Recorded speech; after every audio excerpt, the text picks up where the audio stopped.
be like, fuck it, just go all the way. Yeah. All right, we are live. Welcome to Texas Runoff Night, a special joint broadcast here, Decision Desk HQ, DDHQ.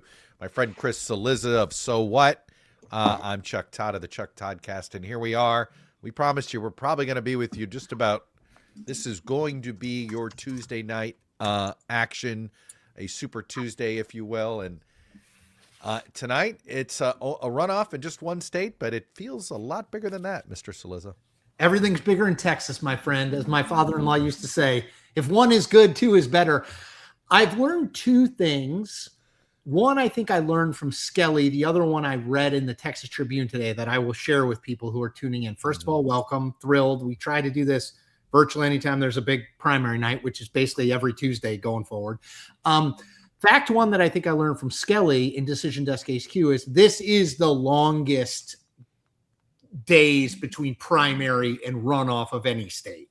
I mean, it's you mean the longest gap in between the votes. So round one and the runoff. Correct. So the first, I think the second might have been the first one we March did this 3rd, year. right? March, right. Yeah, it was March 3rd. They were opening night. They were our opening act. They were week we zero. Are all the way back on May 26th. I think it's like, Skelly, is it 78 days in between? 84. I mean, that is 84 days. That's why we don't go to Cillizza for the math, Mr. Skelly. Yeah, we go to you. I was told there would be no math. Yeah. It's like a whole other race, you know, and so that's point one. Point two, which is just a fun, interesting fact that I should have known but didn't. Neither John Cornyn nor Ken Paxton have ever lost a race for office. So for one of them, that streak ends tonight. Cornyn, I would have guessed. Paxton, I didn't know, but neither have ever lost before. That's all I got. No. Yeah. Something's got to give. Unload the notebook. What do you got?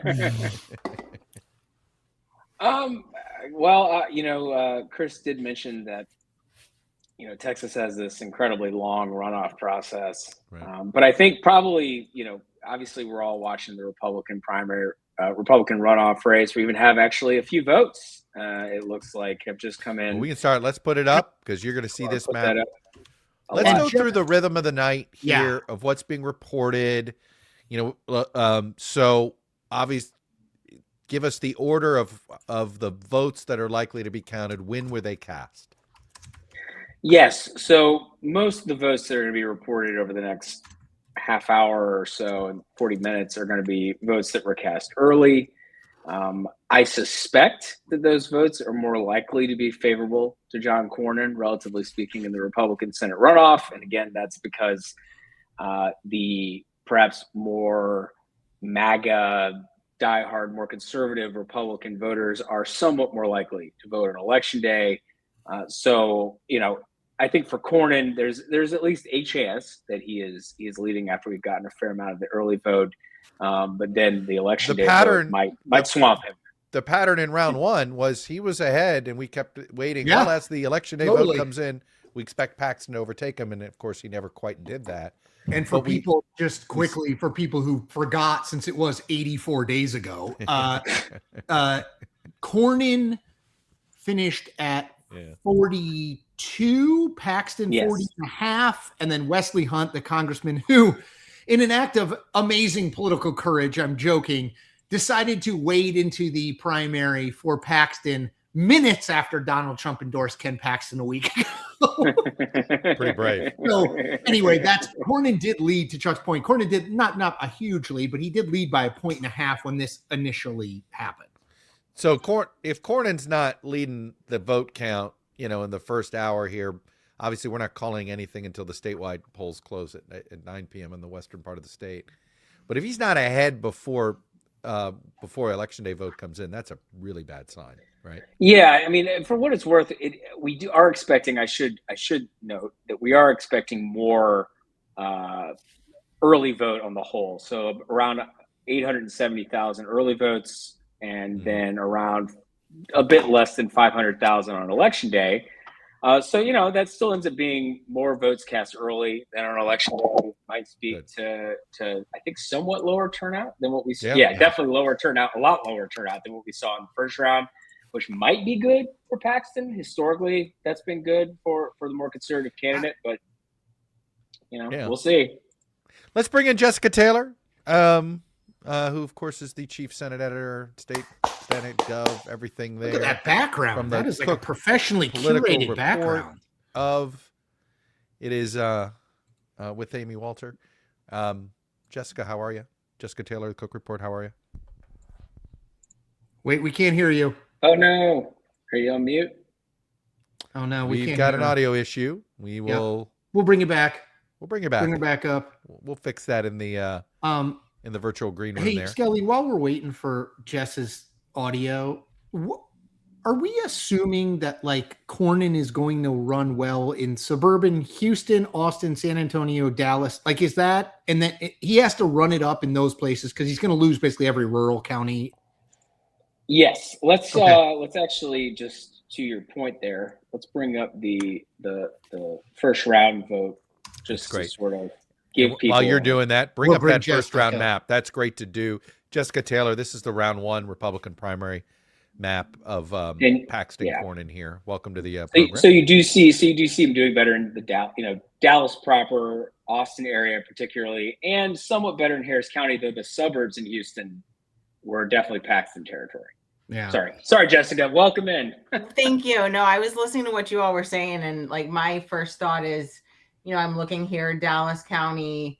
If this is the early vote that we're getting in, Cornyn only barely ahead, still very early, of course, for all of this. Tarrant County, if you're ahead. Tarrant County only just, Paxton ahead. You're right. I mean, I think the surprise was on the primary night when Cornyn came in first. But if you're an incumbent who has 42%, that's still never a good sign. That was basically what I thought. That's such a good point. If 58% of people who went even on the primary 84 days ago voted against the incumbent who had been there since 2002. I mean, that's a great point, Jess. Go ahead, Chuck. Sorry. Do you have two different ratings depending on what happens tonight? We do. Yeah. We will move this race to lean Republican if Paxton wins, and it will stay in likely Republican if it's Cornyn.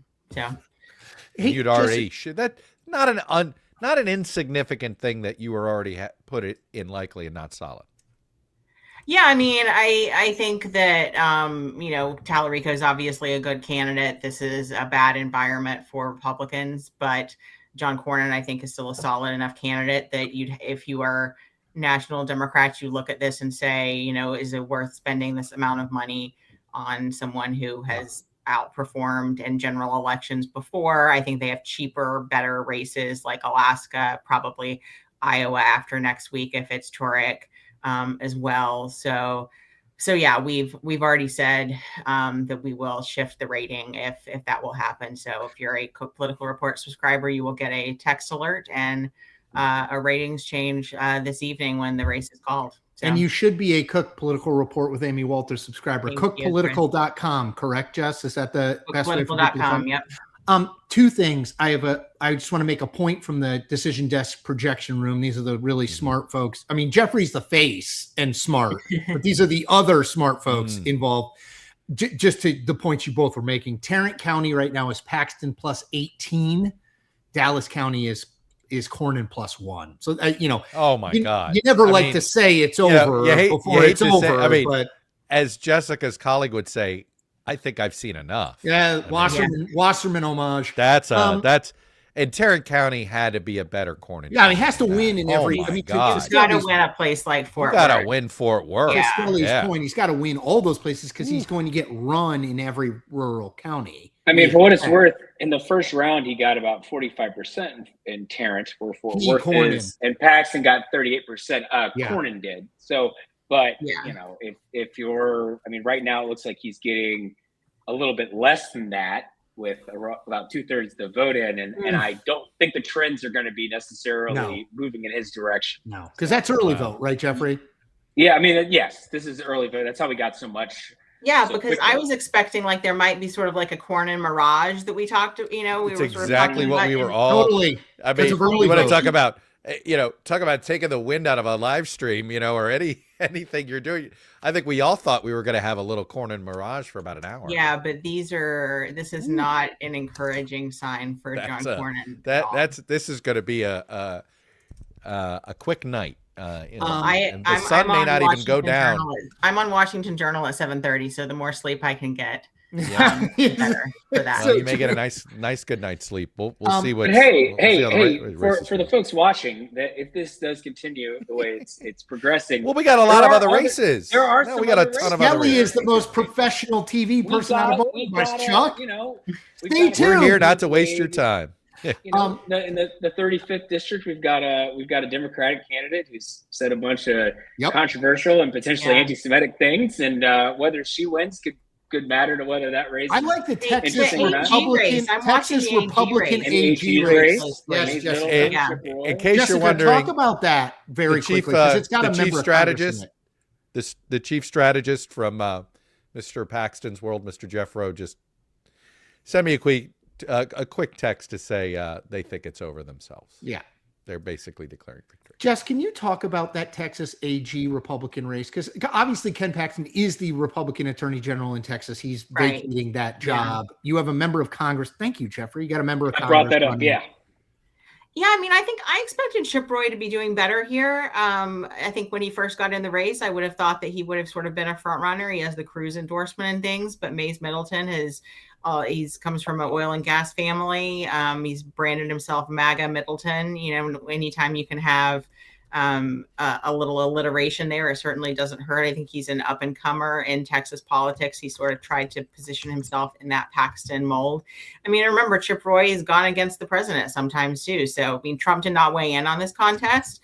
So I think that's why it's a little bit murkier and we haven't seen as much polling, or at least, I haven't talked as, I think that the Senate race was a clearer cut story, especially after Trump weighed in. But I mean, I'm just wondering, my bigger question is, does John Cornyn join the YOLO caucus? Cornyn YOLO. Well, I mean, I think that's the, it's a great question. There's one of the points I was making earlier today is that Trump already lost the Senate. The question now is whether the Republicans are going to lose the Senate. Yeah. Right. He can't get anything right now. That's right. He's got a majority against him in the Senate between Tillis, Collins, Murkowski, Cassidy, and you throw in Todd, whether Todd Cornyn's Young, there Mitch or not. Mitch McConnell. Yeah, you got McConnell. You could Fetterman counters one. But that's it. Just one vote, yeah. Yeah, Fetterman's vote this is is only all worth Mitch one. McConnell's revenge, I feel like, in a way. Well said. Totally. It's sort of, But is it too little too late for him? Yeah, I was just it is. Donald Trump got 3 conservative Supreme Court justices, but so did Mitch McConnell. I mean, those are people he would have wanted to. But yes.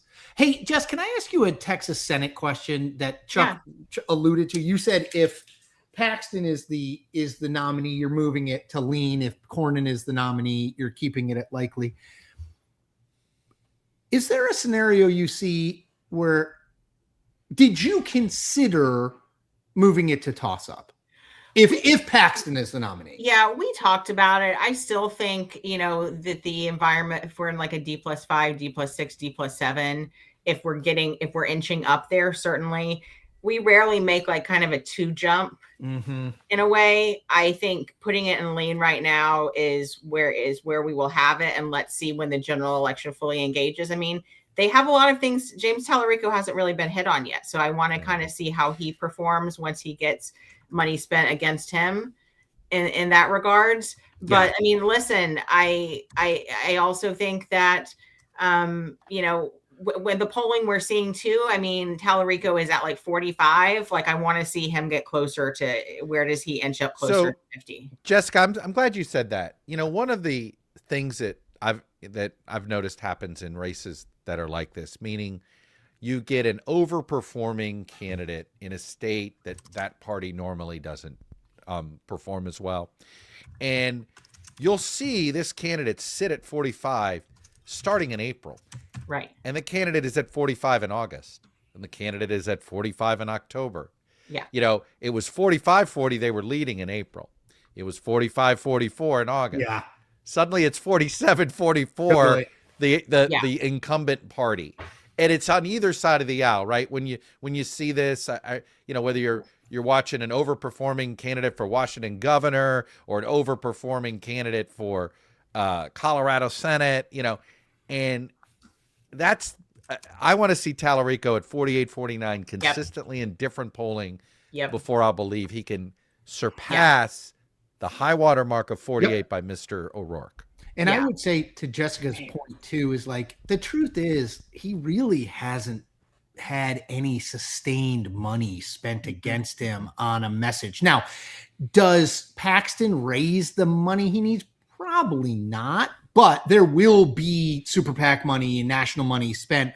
Like, it's dumb, but Tallarico is not the worst. Like, I heard Paxton saying that the other day, like, to your point about MAGA Maze, like, if you can present, they're going to present this guy as a wacko leftist who thinks there are 6 genders and was wearing a mask until 6 months ago. Right, Jessica? I mean, honestly, like when I saw, I think the Tallarico was actually really good. It in my head, I started singing like the Super Freak song. So Rick James. Oh, hey, we have this is the other one they're doing. Lauren, super producer, points out we have the low T Tallarico spot. Can we do that real quick? And then we'll come back and have Jess talk, and then Jess will let you go. Yeah. The Democrats have a weird candidate. God is non-binary. There are many more than 2 biological sexes. In fact, there are 6. It is now existential that we try to reduce our meat consumption. The American flag is such a complicated symbol for most of us. Prophetic voices like Jesus have helped me reckon with my own whiteness, my own masculinity. Our southern border should be like our front porch. There should be a giant welcome mat out front. No need to sit and cry over, your whiteness or your masculinity. They're gonna call me a radical leftist. Something that you love, that's not family or friends. I love, I'm just saying this because it's on my mind, the trans children. The Democrats have a weird candidate. Low T Tallarico, too weak for Texas. Lone Star Liberty PAC is responsible for the content of this ad. Yeah, I mean, go ahead, Jess. Yeah, I mean, you're going to see parts of that in 30-second clips. And that's again why we're not putting it in toss up yet. I think that does this move or Paxton's are those like Houston moderates, the former Bush Republicans? What did they do? That's what I'm looking at. Is Tallarico too far to them? I mean, you listen to a lot of what he says other than this. I mean, and he comes across as he looks like a youth pastor and he sounds like one too. And that might be enough. But if they hear some of this stuff, which, I mean, some of this is obviously taken out of context, like the front porch thing. He also says, there should be a welcome mat, but there needs to be a lock. Yeah, exactly. It should be a good lock or whatever. Yeah. You give people this. This happens in campaigns all the time, obviously. If you give them a soundbite, they are going to clip it. And so does he come across what debates do if they end up debating? I think it's just too early right now. I mean, remember, Paxton has won statewide before. So I was saying, Jess, one of my favorite facts is neither Paxton nor Cornyn have lost a race ever in their lives. You say that at the beginning. Yeah. Go ahead, Chuck. So, Jess, how do you, because the real impact of this race is the burden it is going to become on the Senate Leadership Fund and the NRSC. And, I don't, Sorry, I was just laughing at the yellow on screen. There's just it's sort of it's one of those things, very Coldplay. Just that I know it's an intangible, right? Does this mean no chance Michael Whatley? Does this put John Sununu in a bad spot? I think if you're John Sununu, that's probably money. Mike Collins, or Derek Dooley, that's probably money that's not going to you. I think I'm really interested in what we've seen over the past week with the Collins campaign, especially the tweet that they put out. Disaster. I mean, to me, that just speaks of the mismanagement and he's had this aid on his campaign forever, and he's done controversial things. I mean, he kicked a dog. Yeah. Right. This is not this aide's first.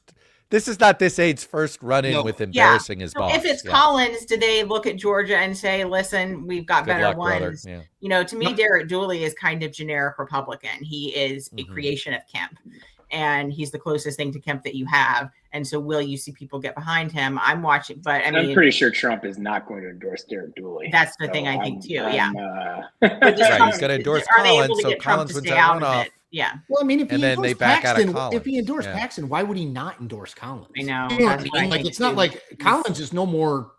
Paxton is much more problematic in a general. Yeah. Well, I shouldn't say much more. Collins is more problematic. Paxton is more problematic in a general than Collins. Yeah. They're both somewhat problematic, right, Yeah. Jessica? Yeah, I think so. Yeah. So the point is that it But, chips away at Paxton all has these more other baggage. races. I mean, Collins, Yeah. I think, has problems with the people around him. He has the social media posts and different things. Like, I mean, there is a House ethics investigation into him, and it stems from this aide partially too. So I'm really interested to see what happens there on June 16th on my birthday. So There it is.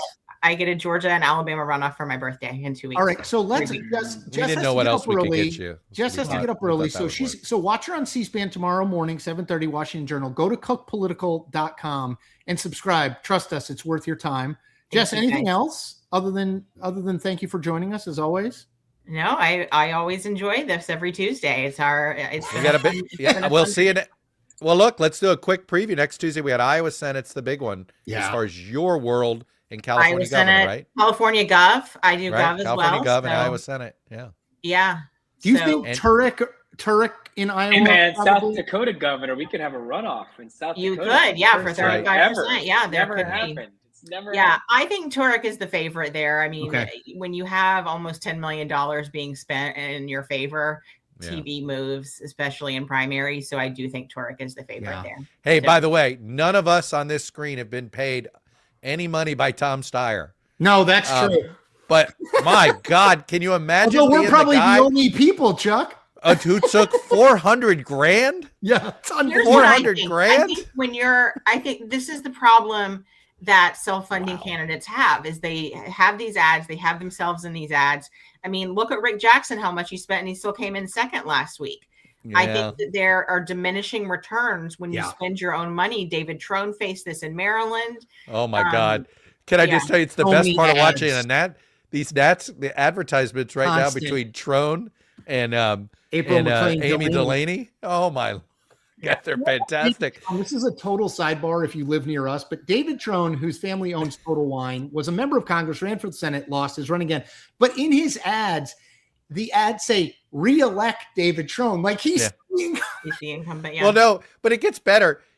Amy Delaney voted with Donald Trump. And then in there it says 23% of the time. Yeah. Which David like Trump, everybody votes alum. with, He's he went to Furman? He gave so when I went to Furman, we were a dry campus, and David Trone gave $10 million to redo the student center, and suddenly there's a bar on campus. Oh wow, Mr. Total Wine.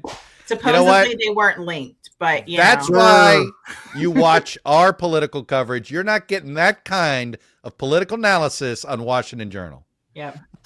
Thank you, Jess. Thank you all. Hey, Jess, I've got. Can I tout one quick thing, Skelly? Sure. I just want people. Another reason why you should be watching Decision Desk HQ and not anywhere else is that this count, the Decision Desk HQ count in Texas, is 130,000 votes ahead of the NBC and the AP count. 130,000. Sorry, Jeffrey. Go ahead. No worries. I had some people asking a couple of questions about sort of counties, and so I thought it'd be useful to do a couple of comparisons between this and the first round. So this is Williamson County, which has become actually a very swingy county in statewide elections. Democrats are having an all decent night in Texas, and they haven't had many of those obviously recently. But if they're competitive, they're actually winning this county outside of Austin. So Austin suburbs. And this is a place where Cornyn did quite well in the first round. But you see you see Paxton's winning 58% to 42% right now. And in the first round, I just brought it up there, Cornyn at 49% of the vote and Paxton's down at 34%. So, it's just, and you're seeing this, it seems like just not a lot going well for Cornyn if he was going to have any chance of making this interesting. By the way, we're looking at, am I right? Are we looking at about a 10% drop off in turnout from the primary to the runoff? It was about 1.8, 1.9 in the primary. If we're at, well, no. Right now, I think our estimate has us at about. You have like 1.2, right? 1.3, right? Yeah. 1.3. Yeah. And in the first round, we had No, we had more like 2 million votes. Did they cross 2? I know the Dems more, outpolled them. So it might Remember? be a third. Yeah, down. it was close. That was a but they big did. deal. Same thing The as Dems Georgia. outpolled them. Yeah. And it might be down a third, which is not what Cornyn needed. Cornyn needed this to be a runoff where people were staying engaged and high turnout. Yeah. Hey, Skelly, we got Blake Berman from News Nation coming in a minute, but can we take 3 or 4 minutes and go through, a lot of people on my YouTube channel are asking about the 2 Democratic primaries in the House where you have a former member and a member and then 2 current members. Can you just quickly run through? I don't know what the vote is there, but that's, if Texas is going the direction it's going, this would be a place to look. Yeah, absolutely. So let's start with the 33rd congressional district, where you have Representative Julie Johnson facing her predecessor, Colin Allred, who was briefly running for Senate, and then, not briefly, he was running for Senate for a while and then dropped out right before the filing deadline because Jasmine Crockett jumped into the Democratic race. But Allred is ahead right now. We've got a little more than half of the expected vote in. Allred led about 44-33 in the first round, so not looking too dramatically different here based on the vote that's in so far. We have a call. In fact, do we have a call? We have a call, not in that race, but in Texas 18. Oh, well, that was quick. Let's move over to that race then.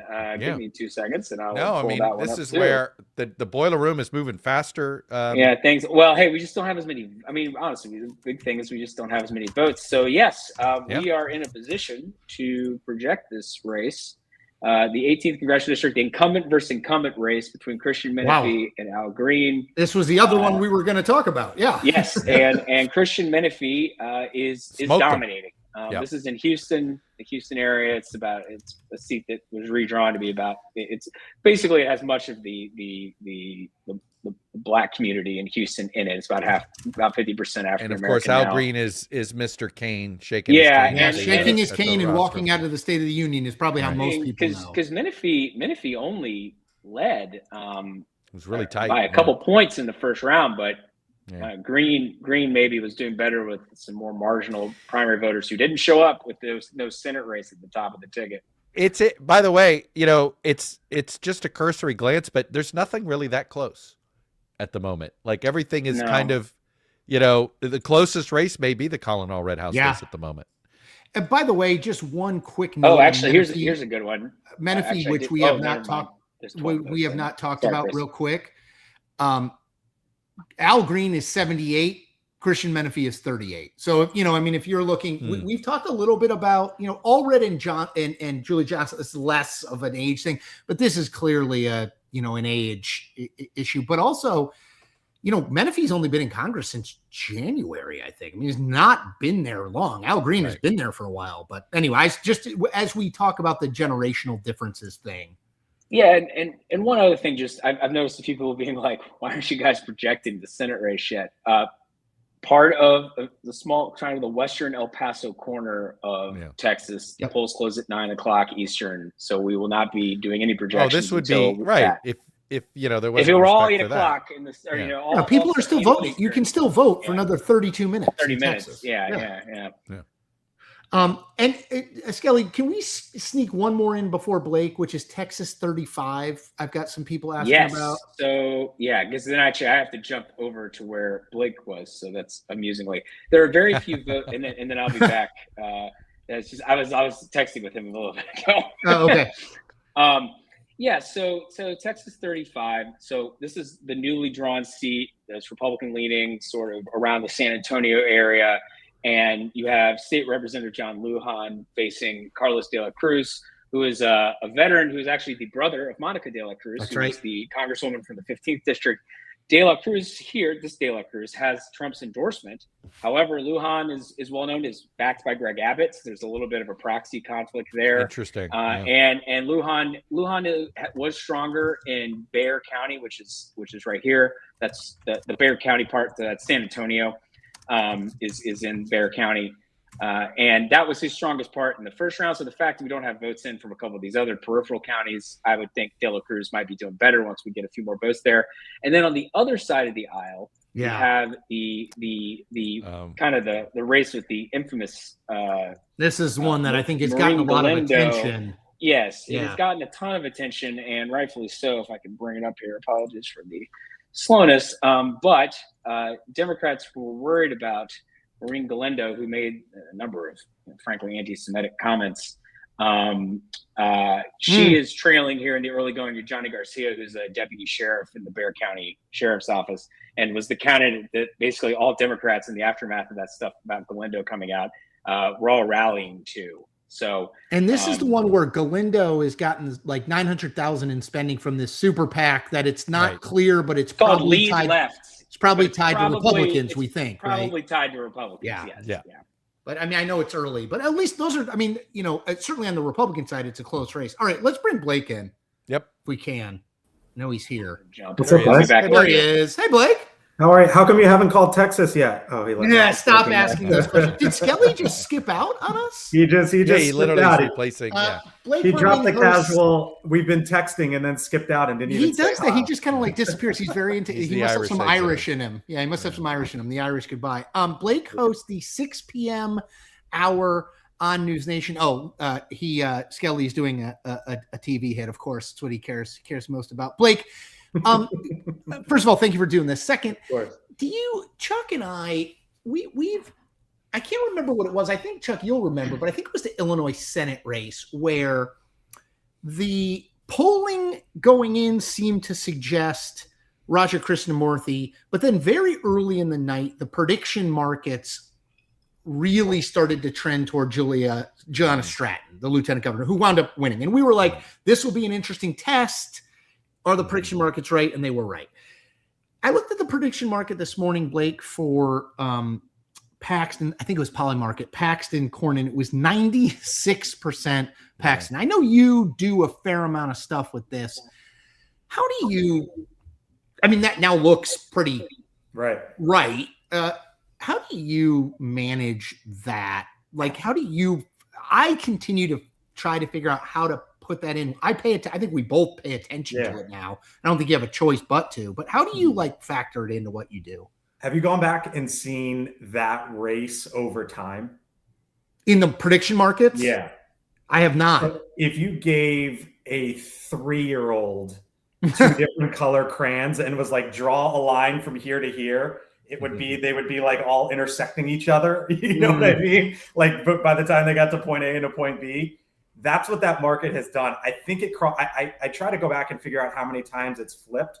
Yeah. But at last check, it was like 10 or 11 times, which when it just, went like this and this and this and this over the course of many, many months. And obviously the 2 big ones were, the initial, race a couple months ago, whenever that was. And then the Trump endorsement for Paxton in the recent weeks. So, yeah, I mean, look, a lot of times these things tell you, like I was just looking at it. It's funny you asked that. I was jumping on and I was like, wow, they're at 99% in the Cornyn Paxton race, which I think most people would sort of put it there. And I was like, has DDHQ called this yet? Just because I just got home from work and I was just trying to figure out everything that was going on. And nope, they haven't. And so, yeah, I mean, look, you've got some folks obviously jumping on it, but I mean, I don't know, like you look at what's happened with that one race over time. Is that maybe where this head's going forward when there's more volume, when there's more action, when there's more people being brought into it? Potentially. I obviously don't have that answer. I don't know what the future holds, but that race in particular, which is the one that's being focused on tonight, at least in those markets, has been notable given it just flipped and flipped and flipped over time. And I mean, look, I think part of that at least is that, like we thought, I mean, we talked about, Chuck and I were talking about this before you were on, Blake, which is like right after the primary when which was, obviously forever ago now, but when Cornyn overperformed, I kind of thought like Trump might get in and, endorse Cornyn and try to get, either get Paxton out or move Paxton in some way, shape, or form. And I would assume at that point, Cornyn's odds shot way up, right? Now, I mean, hold on. I can actually pull up. I was actually but I can pull up the Poly market. It's funny. Blake, I was on the which party will win the U.S. Senate on Kalshi just to see what's been moving this month. Because it had gotten, Poly market had flipped, but Kalshi had never flipped. It always kept the Republicans ahead, and it's actually been pretty consistent for the last for most of the month. It had gotten down to basically 50-50, 51-49, but they're at 53-47, and it hasn't really budged. Yeah. Even with Trump's endorsement. I mean, a week ago it was at 53-47, right? Yeah. So it hadn't really moved. And that's what I would expect to move more after this rather than anything inside of Texas. You're saying you think the overall to move more after this? I expect the overall because of the money suck that Paxton becomes, right? If you're really looking at this, you're like, well, are Republicans really favored to hold the Senate now that they've got this money suck? Right. And That's right. this that they're just got to pour money. Well, that's into. like a $25 million thing, right, Chuck? 25? Probably minimum. I 50? think it's a $250 million super PAC. It's Texas, man. Yeah, this is Texas. Yeah, 250. How many media markets are there in Texas? Like, sort of like. Well, Houston, if you and count Dallas like every two of the small most metered market, it might be in the 40s. Yeah, like something. So like Florida has 28 by that definition. It's not even that, Blake. It is a lot, but it's also just that the ones that are there are expensive as hell. Like Dallas and Houston.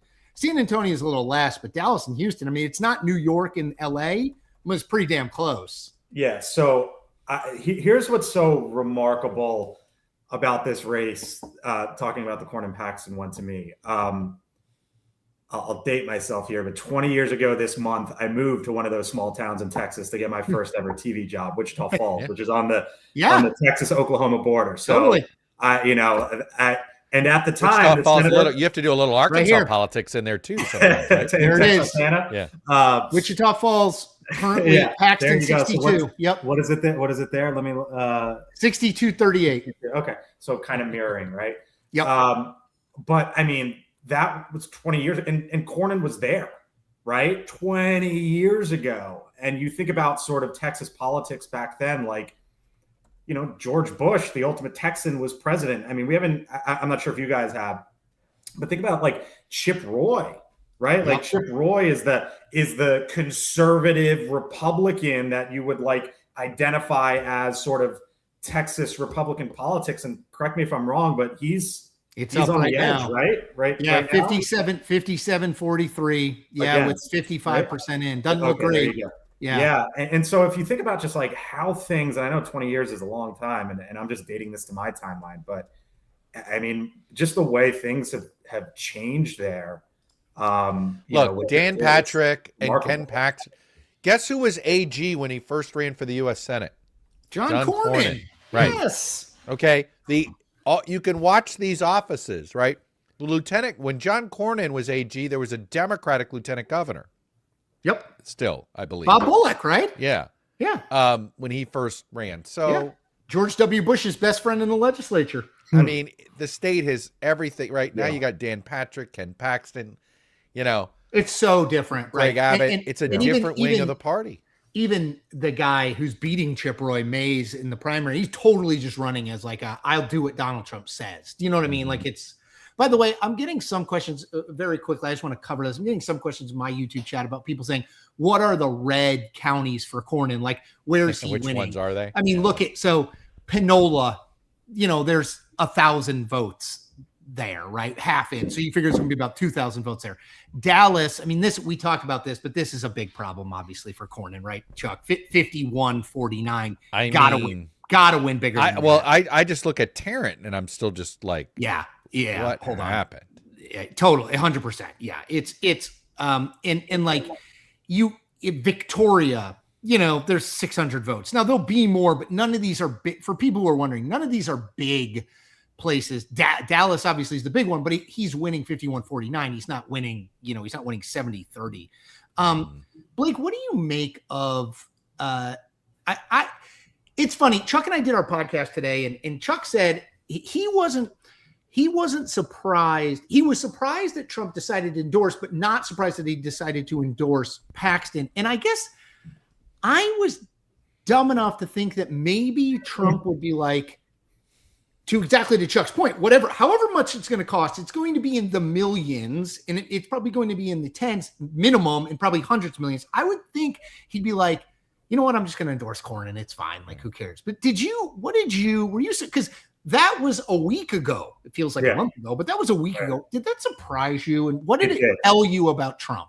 It did. It surprised me. I did not think he was going to jump into this one. You just thought he'd stay out entirely. I thought he'd stay out. Yeah. I thought he was going to stay out. Did he get a slew of polls that show that this was trending this way and he might as well jump on and jump on the bandwagon? I don't know. Maybe that's possible. Was it surprising that he went to Paxton? No, but to be honest, was surprised that he endorsed.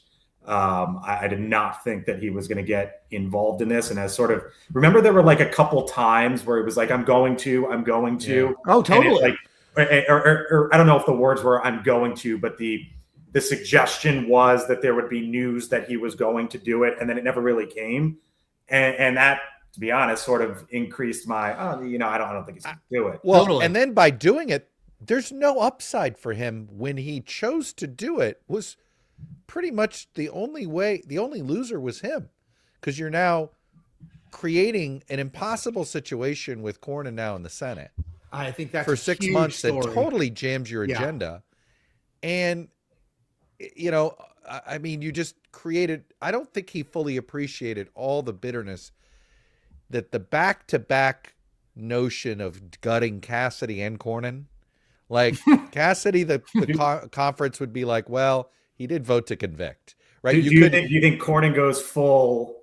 I don't know that Cornyn goes full YOLO. Yeah, we were I don't buy debating that. Yeah. I think he's too much of an institutionalist to do it. Like, I don't think he goes like Tom Tillis. Maybe rhetorically he moves there, but votes wise, what do you think, Blake? It was interesting. He was on the Hill Sunday with our buddy Chris Steyerwalt, and Chris asked him a version of this question. And he didn't say yes, he didn't say no. Which, as you know, is leaving that door open. So I don't know. Like, I don't know what John Cornyn, assuming, this gets called and he loses and all that. I don't know what he's going to do, but he certainly didn't shut the door. And I guess everything that, Tom Tillis sort of led the way on this, right? Yep. And that is one side of the spectrum. Does he go full Tillis? I doubt it, to use your word, sort of institutionalist. But look, in that answer he gave Chris, it wasn't a firm no, so I don't know. Yeah, he could have said, like, I'm a Republican. I mean, I will say I saw a quote today where somebody asked him, will you endorse Paxton if he beats you? And he said, I will support the ticket. He said Republican ticket. I was on CNN when Manu. I will support the Republican ticket. He said I said I would support the Republican ticket. So I guess that amounts to what's that support? Is that going out and saying, like, don't believe all those ads, or is that walking into a voting booth and punching his ticket and saying, I think it's that. Well, he by the way, before he said that, went off just, this is a crook, this is a horrible totally person, unelectable, yada yada yada. Right. I mean, you could just picture Tallarico's consultants going, okay, don't take our word for it. Right. Here's what Republican Senator John, the guy that's in the Senate now, here's what he said about Ken Paxton. And that's what they need, right? Now, I don't know whether it works or not. Those are the votes Tallarico needs to win. I will throw one question, sort of like, when does Paxton become Graham Plattner? Meaning you get so much Teflon, nothing sticks at some point. It's a very good question. Because he is survived. Look, just as a quick reminder on Paxton, he paid $3 million to his former aides to settle a corruption settlement. He was impeached by the Texas Republican State House, which is not full of a bunch of moderates. His wife, who is in the state Senate, posted on Twitter that they were getting a divorce because Ken Paxton had broken the biblical vows of marriage. And here we are, and I think I don't want to over or underplay it, but I will note there is more than half of the vote in. Ken Paxton is winning by 26 points.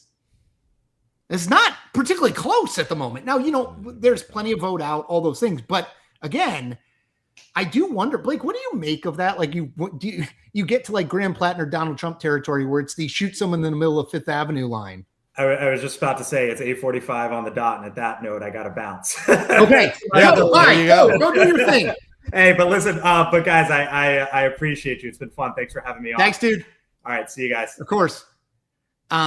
So I do wonder about though, Chuck, like that margin. I mean, he's up 57, Power of 29. Trump. I mean, he's up almost 90,000 votes. I think we can't, it's impossible to recreate a world that Trump doesn't endorse in, right? But without Trump's endorsement, this is probably a closer race. It's a closer race, but don't you think Paxton, given what we know now, Paxton wins, right? Probably. Yeah. But it's probably a closer race. There's no way anybody had a poll showing 62-37. Oh, hell no. Now, I think Trump's endorsement, probably ended enthusiasm for Cornyn. I mean, it just takes the wind out of the sails, especially at this moment where, people pay a little bit more attention to politics and the zeitgeist of what's happening. Oh, this is going to be a blowout. Oh, this isn't going to be competitive anymore. I actually do think people pick up on this now. Yeah. Particularly if you were thinking about voting in a runoff, you're paying a little bit more attention because you happen to know there's a runoff. Yeah. No, yeah, totally agree. Mm-hmm. Let's bring in Armin Thomas of Split Ticket, I believe. Hey, man. He had a poll that had you of course, Armin, had a poll that showed this 62-37, didn't you? Maybe. I mean, what we're seeing is, I think, defying the vast majority of expectations that most people had about this race, right? Most people thought that it was going to be close because runoffs tend to have higher propensity turnouts, and people think higher propensity equals more moderate. But again, this is what happens when everybody pays attention to Democratic politics, because on the Democratic side, that unambiguously tends to be true. Mm-hmm. Whereas on the Republican side, higher propensity in Texas means you get the really, really plugged in people. And if you've seen the discourse among Twitter Republicans from Texas, they have hated John Cornyn for a while now for months. You're totally right. It is remarkable the level of distrust. I wonder, Armin, what does it go back to? Does it go back to does it go further? I know we trace it back to him saying in 2023, I think Trump's done and the party needs to move on. But remember, he was involved in the bipartisan gun legislation. What do we know? Guns and immigration, right? Yeah, I think he really pissed off the base on both those issues. And it's interesting you say that, because if you look at the down ballot race for railroad commissioner as well, that's another instance of the establishment versus far right proxy war. And Beau French, who I just pulled it up. Beau French, who called Jim Wright, his opponent, Jihadi Jim, because he wants to institute Sharia law in Texas, however one does that. If you look at the counties where he's doing the best, those are in those exurban, dark MAGA counties, right? Especially around Dallas, especially around Houston. Right in here. Right? And so those areas, right, and French is in all likelihood probably going to win. Cornyn is definitely being targeted with the same brush as all of those quote unquote establishment Republicans, right? Those are dictator margins coming out of those Houston areas.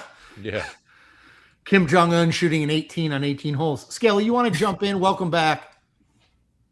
Yeah, no, I think I think Armin was hitting the nail on the head there. I mean, you see Cornyn just struggling in an environment where it's lower turnout, probably a more conservative electorate relative to what we saw in the higher profile March 3rd primary, where you had more races, more attention.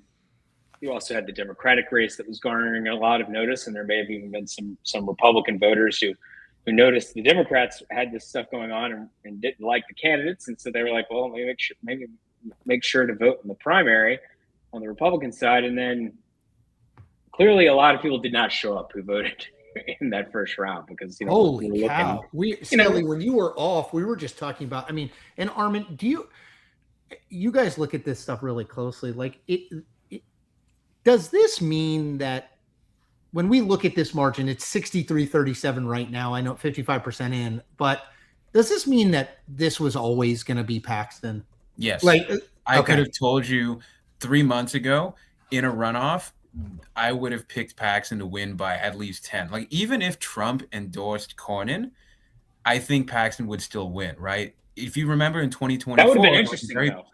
You mean right? Last Tuesday, Trump endorses Cornyn. These numbers suggest you think Paxton wins. Go ahead. We interrupted you. Go. Yeah, right. So in 2024, I don't know if you were following in Texas, but there was a very public fight about public school funding versus school vouchers. And Trump made a big movement to primary basically all of the pro-public school. Well, Abbott did. This is the Abbott primary. Abbott, right? yeah, sorry. Yeah. Okay. And that included the State House Speaker, Dade Phelan. And Trump endorsed the guy against Dade Phelan. And Dade Phelan still pulled it out anyway in a very, very Trumpy part of the state, right? And so I tell people, go through a runoff, though, didn't he?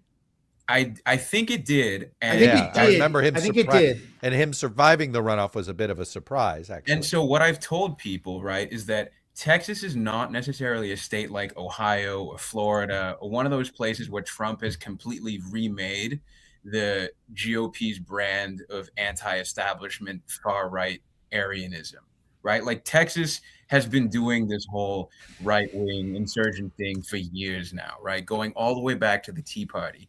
And, you know, sometimes that maps onto Trump versus anti-Trump, but in this particular case, it does not necessarily do that. Well, this is the same, this is the same state that produced this odd, what was it, 2 cycles ago that the state house was a joint cross-partisan majority between Democrats and basically urban Republicans. Yeah. The legislative politics in Texas are very, very, very interesting. You could argue it's a 3-party state at the moment, right? Yeah. With the largest party being this sort of anti-establishment populist right. You're definitely seeing some of that playing out similarly to other really solid red states like West Virginia and Idaho and, even Utah as well, where you have the establishment Republicans and then your 3% militia, out there types. Yeah. This one it's the out there types have a little more traction in Texas. Yeah. Yeah, it's true. It is remarkable. Chuck and I, as the oldsters on this, I will note, I remember, Cornyn in 2002, it was like, he's the conservative. Now, I know it was 20 years ago, but it does speak to, Armin makes such a good point. It's like, Twitter isn't real life, but I do look at it, and I was unbelievable. Anytime I tweeted about the Texas Senate race, there would just be like 50 people being like, Cornyn's a rhino, we need to get rid of him. It's like, it's a very interesting, like, that progression is fascinating to me. Because if you told me John Cornyn's going to lose a primary, I'd be like, how? Look, they're playing with fire near propane. Okay. At some point, going this far to the right is going to produce a Democratic victory. It may be. I don't know if it's it's November, this time. Chuck. Right. I don't know if it's this time. I think I think this governor's race is going to be under 5 points. I honestly think, Gina Hinojosa is a solid candidate, and she's going to be carried by Tallarico. But I don't think Abbott is the suburban juggernaut that everybody thinks he is. I agree. I think people are pissed at him. I also think people are pissed at him over this education stuff. I think this voucher thing is he owned it, and it's not popular. It's polarizing. Well, and he's been in, like, we know this, right? The longer you're in, people who go for 3 and 4 terms, man, it doesn't end well. Armin, can I ask you about the general real quick? Yeah. Does this showing by Paxton change anything, up, down, or indifferent about what you think of Tallarico versus Paxton in a general? Well, I think it shows that Paxton has a very dedicated base of supporters who would basically follow him off a cliff if he told them to. In terms of independence in the general, I know that on the Republican side, there are a lot of people who have said it's 32 years, it's Texas, there's no way this can happen, so we're just going to go all in on the rhino thing, right? Like that's happened. But, and I'm going to be dating myself. When I was 10 or 11, Scott Brown got elected to the Senate in my home state of Massachusetts. Same right? for Chuck and I. Yeah. 10 or 11. I remember my parents at the time talking about how unthinkable that was at the beginning because of, campaigns produce weird things, right? And eventually, heuristics work for judging elections until they don't. So it's funny you say that, because this has been my issue with Paxton, and the reason why I was not I was pretty confident Paxton was going to win this runoff, but you're like, he's not running a good race. His messaging's not great. Underfunded. Right. He's underfunded. Right. Well, his messaging is great for Republicans, to be very clear. For the certain flavor of Republicans. Yeah, for the Yeah. MAGA runoff tier Yes. Republicans, it's catnip. But for everybody else, right, this is the same problem that the Republicans ran into in Pennsylvania with Doug Mastriano, and in Yep. Georgia with Herschel Walker, and in Yep. Arizona with Blake Masters. And there is no reason, right, that Texas is a state, everyone thinks it's R+30 or whatever because we're indexing to political priors from 20 years ago when George Bush was around, right? Texas is not the same state. And especially when the national environment is getting bluer, if Laksha and I did the math, you only need a candidate who's about 6-7 points worse than average to lose the state. And Ted Cruz was about that bad in 2018 and 2024, and Paxton is as bad or worse than Cruz, right? In every election he's been on the ballot recently, he's the worst performing Republican. Interesting. Yep. I just wonder. It's like he is winning among the people. These people are always going to be for Paxton. They're going to be for him in the general election too. The question is, are there enough of him, right? And it's So I've been trying to find, people. I've been looking to see, like, when was this race over? Oh, right. I have an idea, but you go first. So, I have an idea. So, look, I've got somebody who told me there was polling before Trump endorsed showing Paxton up double digits, and that this thing has been over polls for that came out before quite some time. Before But Trump endorsed that did have him up about 10. Can I suggest? But I was just going to say, most of the publics though had it pretty tight, much tighter. But I don't think any of the public pollsters know how to model runoffs. That's the Armin's it's not. point. I'm not going to that tell it's like, and I'm not going to on- hold it against them. No, it's based on but old I don't. numbers. I'm always skeptical of runoff polls when I see them released publicly. Can I tell you when I think Paxton won it? Right after the primary, when he said, "I'll Save drop America." out of the race if the Save America." It's utterly brilliant, right? Because the Save America Act was not going to pass. Like, it's brilliant, but it presents him as idealistic and committed to the more cause. about the And movement. Cornyn is this rhino. You know what I mean? Like, he's not even willing to. He's not even willing to do a talking filibuster. It's whoever thought of it. I mean, he deserves a got lot of credit. Cornyn to say, sure, I would back Senate rule changes that would allow us to back, but at that point you're playing Paxton's game, Totally. And It's like, well, why haven't you done it before? Here's the question I have is it's funny. I think we all have assumed that this general election was going to be a referendum on Paxton. I wonder if that's been decided. The question is, it's going to be a referendum. Is Tallarico normal enough to represent Texas? Is that what this is going to be a referendum on? I mean, it's very possible, right? So very critical mass of Republicans do not like Ken Paxton, right? Like, that much is obvious. We know this is true. Things.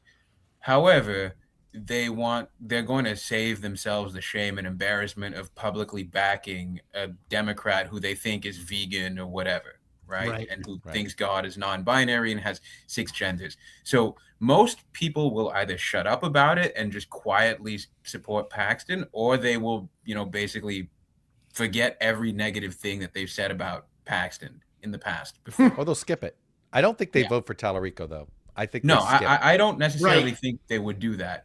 Mm-hmm. But, Paxton, right, Texas voted for Trump by 14 points, right? If you assume that he is about as bad as Mark Robinson was in North Carolina, right, which is, I think, the upper bound of where that kind of candidate quality gap can be, Robinson did about 15 points worse than Trump did, right?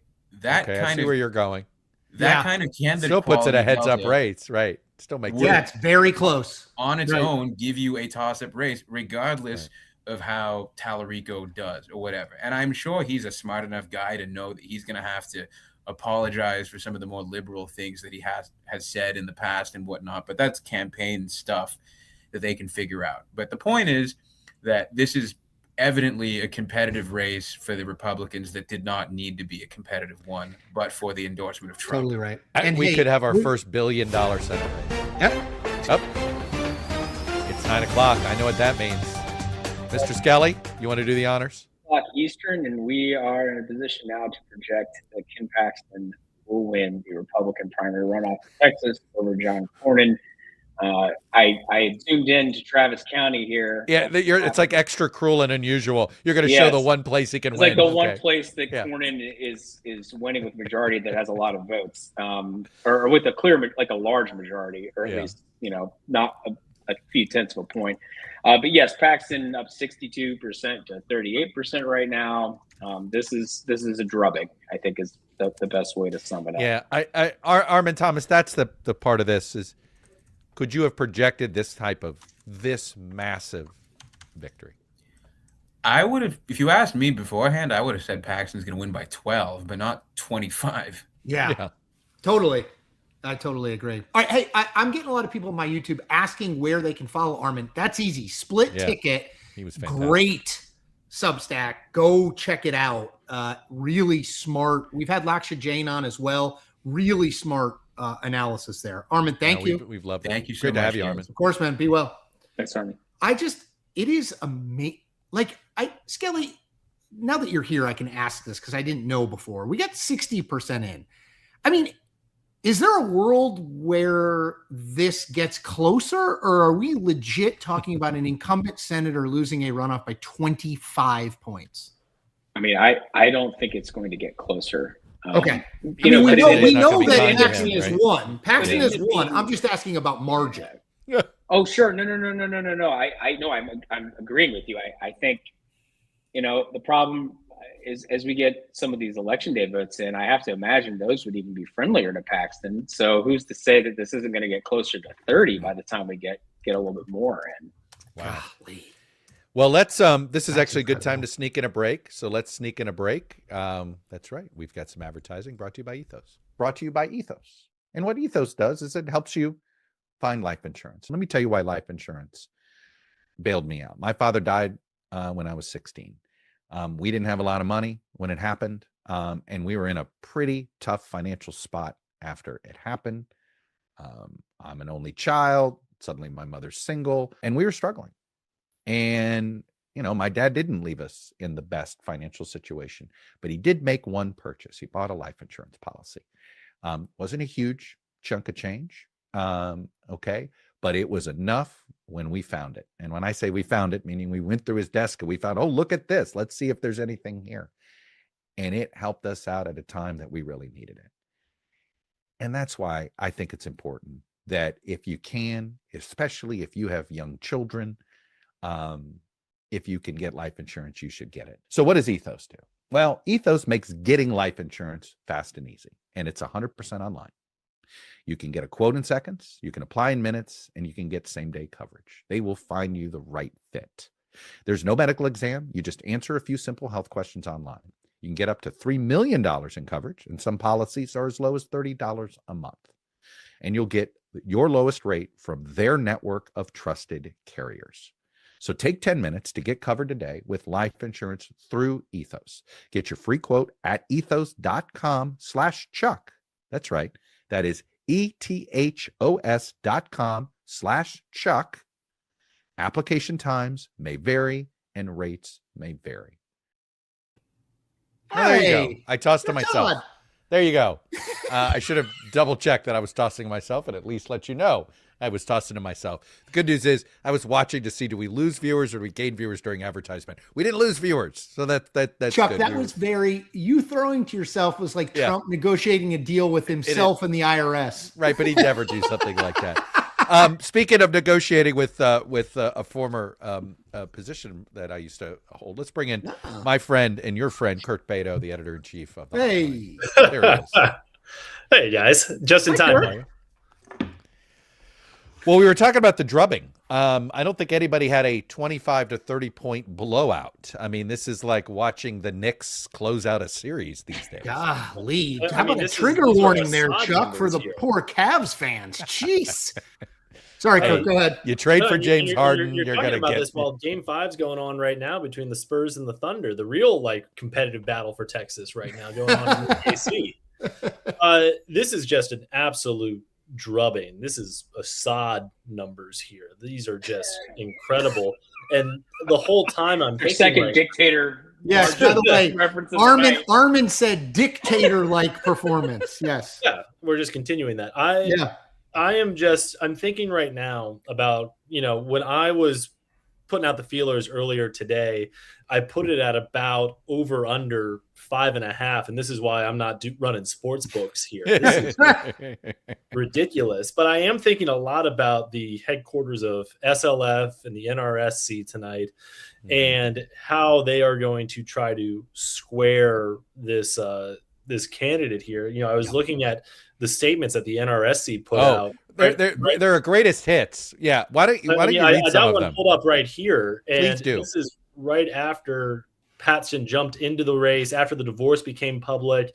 And this is on NRSC letterhead in July of last year. What Ken Paxton has put his family through is truly repulsive and disgusting. No one should have to endure what Angela Paxton has. We pray for her as she chooses to stand up for herself and her family during this difficult time. Paxton refused to disclose multiple out-of-state properties in 2023 financial disclosures. Paxton was indicted on securities fraud and charges. This is all from the official GOP campaign arm that is now going to have to get him over the line here. Woo! Wow. That is brutal. Jeffrey in Skelly. more ways than one, because they're gonna have to spend money on his behalf. Yeah, it I might don't be the think- Senate Leadership Fund, but they're gonna have to fund a lot of it because he's not gonna raise a ton based on how he's raised money so far. Right. He is not. But Chuck if made you're that the point, he's a bad fundraiser. Yeah, He and raised a good $1.7 million during the first 3 months of 2026. At the same time, James Tallarico raised $27.5 million. 27X. Jeffrey Skelly, do you think we will see SLF spend $1 on a positive spot about Ken Paxton, or every single dollar will be about James Tallarico? Oh, it's going to be all about Tallarico, and I think actually, to that point, as we were just about to project this race for Paxton, the NRSC did release a statement, and they said a state President Trump won by nearly 14 points isn't going to elect James Tallarico, a radical leftist who thinks God is non-binary, and that Texas should be a welcome mat for illegals. Right. He is the most dangerous flank of the far left. Texas isn't swapping brisket for open borders. So yes, it's going to be all about Tallarico all the time, which, that's easier for them in some ways than trying to walk back any of the things they said about Ken Paxton. And to that point, and Kirk, I'm interested in this. We played. Actually, can we play that one more time, that Tallarico thing, Lauren, that Paxton put up? Kirk, I'm sure you've seen this, but for people who are just tuning in, number one, DDHQ is called Texas for Ken Paxton. Mm-hmm. He will be the nominee against James Tallarico. This is something he ran. Lauren, can we pop that up on screen? The Democrats have a weird candidate. God is non-binary.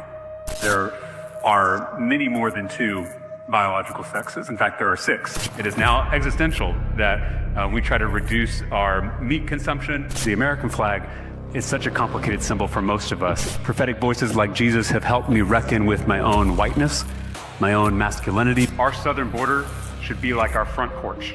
There should be a giant welcome mat out front.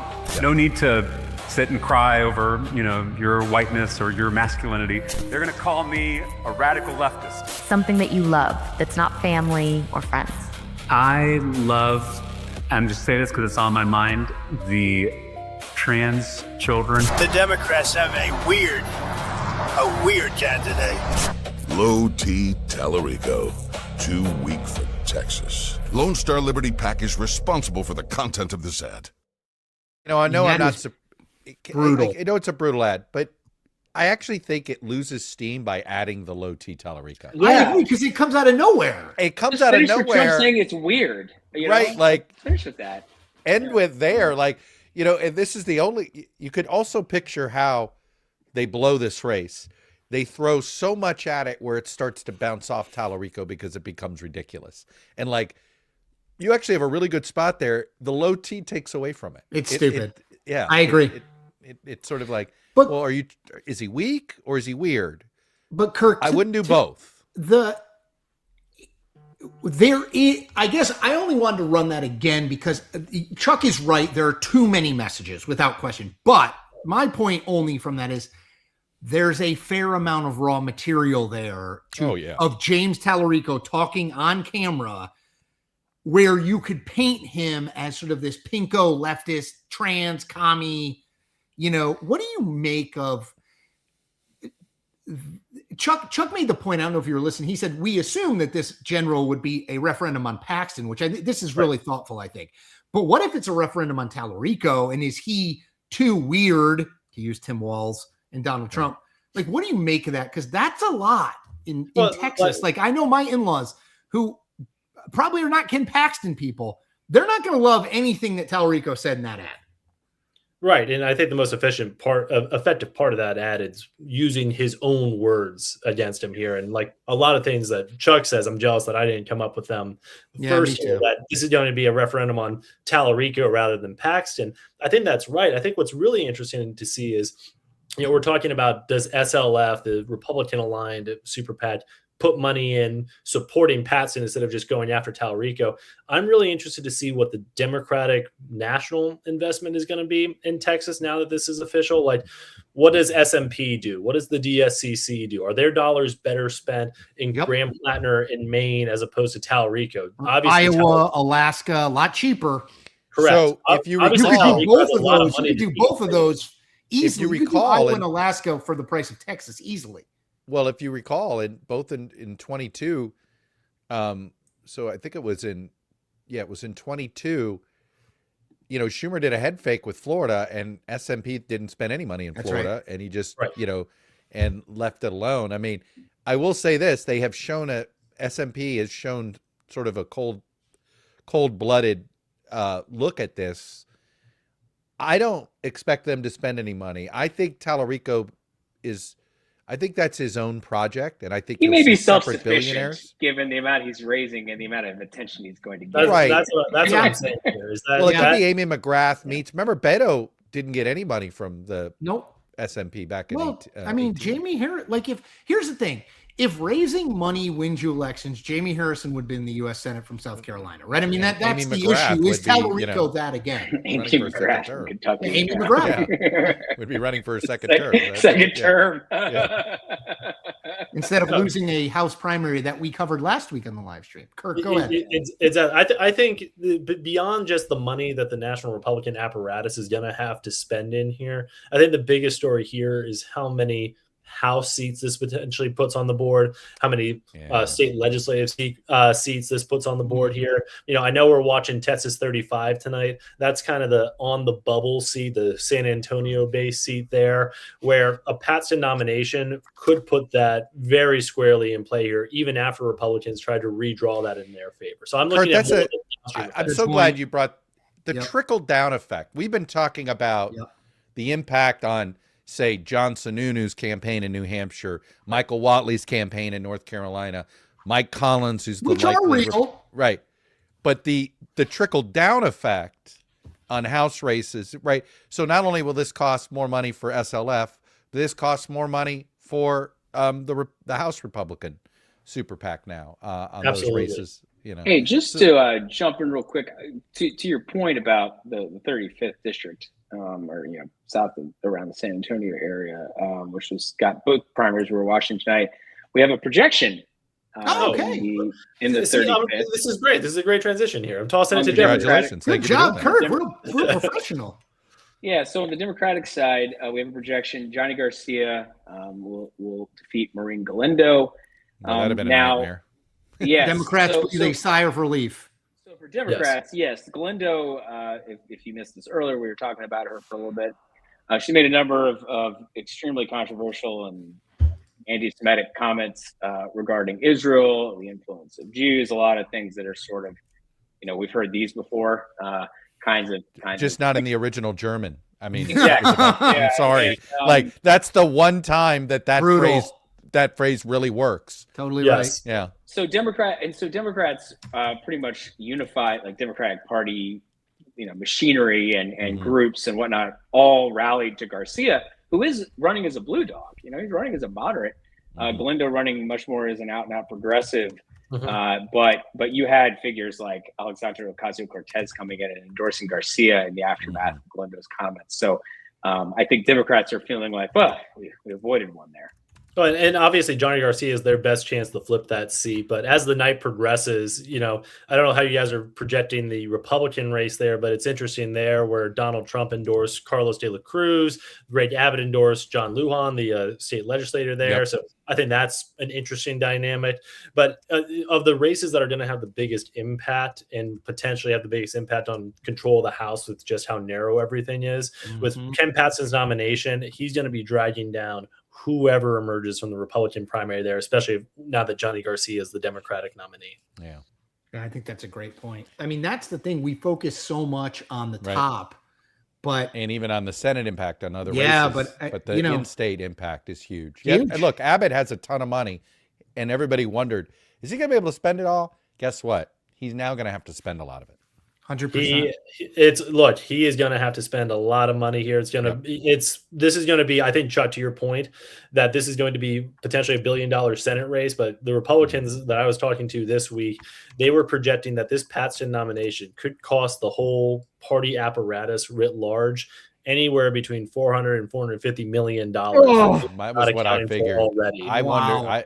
That was my guess, is that this is a $500 million mistake by the president. Yeah, we wrote about it in Hotline today. Our headline was Trump's, $400 million decision here, and that's what it's going to cost the Republicans. And by the way, Chuck and I talked about this when it happened, right? And I'm sure you did too, Kirk. It's not based. It's if you ever need proof that it is not about the Republican Party, it is about Donald Trump first, second, and third. $400 million should be proof enough. Anyway, that's Kirk Beto, editor-in-chief of the Hotline. Let you go. Thank you, my friend. Thank you, guys. Right. Good luck tonight. See you, Kurt. Chuck, I'm going to fiddle a little with results here while Skelly's gone. Man. Why don't you, go ahead, bring in JMC. Let's bring in JMC, John Kuvalian. I'm always butchering his last name, Kuvalian. Yeah. How'd I do this time, John? I'll give you a B. How's that? It's Kuvion. Yeah, Kuvion. B is good for us in school, John. Chris, I give out grades. Let's just say students don't handle B's very well. No. Okay, that's a whole other thing, but I will tell I'm not going there. A very quick story. I taught at Georgetown. A kid turned we lost John. A kid turned to pass fail, Chuck, who was getting a B+ in the class. Yeah. Unbelievable. Anyway, hopefully John will come back. I'm just going to pull up a quick few things here. Like, I want to let's pop him back in. Try that again. Hey, John. We're back. That's all right. You have to admit that's unique that my mispronunciation of my name would cause the internet to freeze. I know. There you go. Hey, I just wanted to note, John, just real quick, because we haven't noted this yet in this space, that Mays Middleton, who is a state rep, has beaten Chip Roy for Attorney General there pretty convincingly. Chip Roy, made waves in Washington, but comes up pretty well short here. Middleton is both from a very wealthy oil and gas family, spent like $17 million of his own of his family's money, and led in the primary. So not a huge shock, but that's a member of Congress who's going to lose. You guys go ahead. No, Chuck, John, tell me if there's something you want me to highlight. Look, the thing that we're just, nobody's surprised that Paxton won this. Nobody had 25 points to maybe 30 by the time everything is said and done. Right. This was, and, we've been noodling around. I mean, Paxton's had this lead for some time, but I don't think anybody saw this coming. Well, the thing about it that was interesting was about a year ago, I was figuring that my own Senator Bill Cassidy and John Cornyn were going to be the two most endangered Republican incumbents of those running for re-election. And a couple of similarities I saw between the two, and I'm not talking about the impeachment vote, but with Bill Cassidy, one of the things I was noticing from my polls going all the way back a year ago, he kind of hovered around 25% the whole time, but I never saw him improve. And whenever I see an incumbent that far down, that's basically rigor mortis. Now, how does that apply to John Cornyn? Well, when you're talking about a Senate incumbent who's been there for more than 2 decades, and the best he could do is break even in the low 40s on primary day, that's, in other words, where is he going to get the extra votes to get to 50%, particularly when you're talking about a race over the Memorial Day weekend, essentially, where only the most committed are going to be voting anyway, and that augurs well for Paxton as opposed to Cornyn. No, look, Absolutely. it all was pointing there, but it almost gets to, was this race ever winnable? And Yeah. was Cornyn, did he actually do his party a disservice by running and create, you might have actually prevented this Paxton scenario with a wider open race? In fact, I think that's a debate question worth asking, because it seems nowadays, and I would say this is going all the way back to 2010, incumbency is almost viewed as a liability now in Republican primary land. Whereas the longer and longer you're there, it's almost like voters have less and less respect for you on the Republican side. And so I think that was strike one, strike two, and strike 2.5 for John Cornyn was just his lengthy incumbency. Yeah. And by the way, Chuck's been on this for a while. I also, to your point, John, I do think once you see, just talking about Greg Abbott, like, look, I think Greg Abbott is the favorite. At the same time, Gina Hinojosa is a real candidate, will be helped by Tallarico. That whole campaign is going to be well-funded. Abbott is going to have to deal with whatever drag exists from Paxton in terms of underperformance. And he's just been in office a long time because Texas does not term limit its governors. Right. And, that's the kind of thing where when you have that kind of dynamic going on, which is one very long-serving governor who just so happened to be an attorney general, and I think he was on the Supreme Court before that. Oh, right. He's been on the public been in politics forever. Yeah. You're basically talking about a generational elected official. And so I'm of the opinion that the Senate and governor's races probably won't be more than a few points apart either way. I agree. Interesting. Because whatever strength Abbott may have with regards to incumbency and money, the Democrats are going to be energized, and that indirectly helps Hinojosa. Yep. So we've been toying with this, is that, look, the assumption with Paxton, the assumption was, well, geez, if this is a referendum on Paxton, it's an unwinnable race. But is it going to be a referendum on Paxton, or is it going to be a referendum on Tallarico if we're talking about the size of money we're going to see spent? Right. I mean, Tallarico's going to have to spend money on Tallarico. We know the Senate Republicans are not going to spend money promoting Paxton. That might be an unfixable brand. Yeah. But it's the Tallarico brand that's fluid. And what's an interesting point you're bringing up now, and what you brought when Armin was on a couple of segments ago, it is true that Paxton is, relatively speaking, the weak read in the Republican delegation, but the crucial difference between his previous races and this year's race, now he's bumped up to the national stage, whereas before he was running in the context of Texas elections. So that benefits him some. Of course, now you have a crosswind of Democrats are unusually energized, as evidenced by their getting a majority of the primary vote in Georgia and Texas. But I do think that Paxton running on a national stage is a net benefit to him, as opposed to if he were running for attorney general again. Can he get those? I had somebody ask me this on the CNN said earlier today. Is Paxton the type of candidate that can get the Trump voter out in a non-Trump year?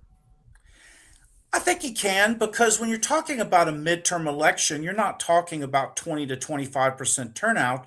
You're talking more about 50% turnout.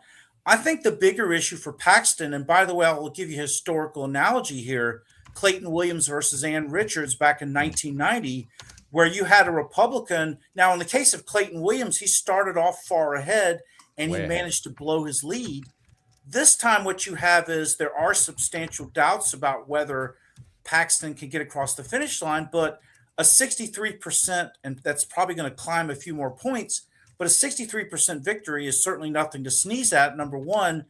And number two, I do think that ultimately it comes down to what will the Bush-type Republicans do? In other words, to what extent will they hold their nose and say they'll vote for Paxton, or I'll vote the Republican ticket, as the quote that was said a couple segments ago. Yeah. That dynamic in places like Williamson and Denton and Collin and Fort Bend and Brazoria, that to me is the ball game right there. And I just pulled the map here. Obviously you can figure this out. Paxton is yellow, Cornyn is red. That is why the race is over. But I do wonder, John, about, hold on, let me get on the right screen here. Even in like Dallas County, 51-49 in Travis, which is Austin. Yeah. 54-46. Like, he's just not winning. The one He didn't win rank and file Republicans. Tarrant, here's Tarrant, right? So this this is Fort Worth, right? Like that means 59-41. Yeah, Paxton just didn't win MAGA. He won Mr. and Mrs. Republican. Paxton, right? Yeah, no question.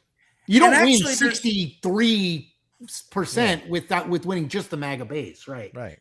And actually, an interesting statistic towards what y'all are talking about. When I was looking at the Cornyn vote in the primary versus the runoff, the thing that immediately caught my attention was in 172 counties, and that was 10 minutes ago, but in 172 counties, Cornyn's percentage in the runoff was actually lower than what it was in the primary. Yeah.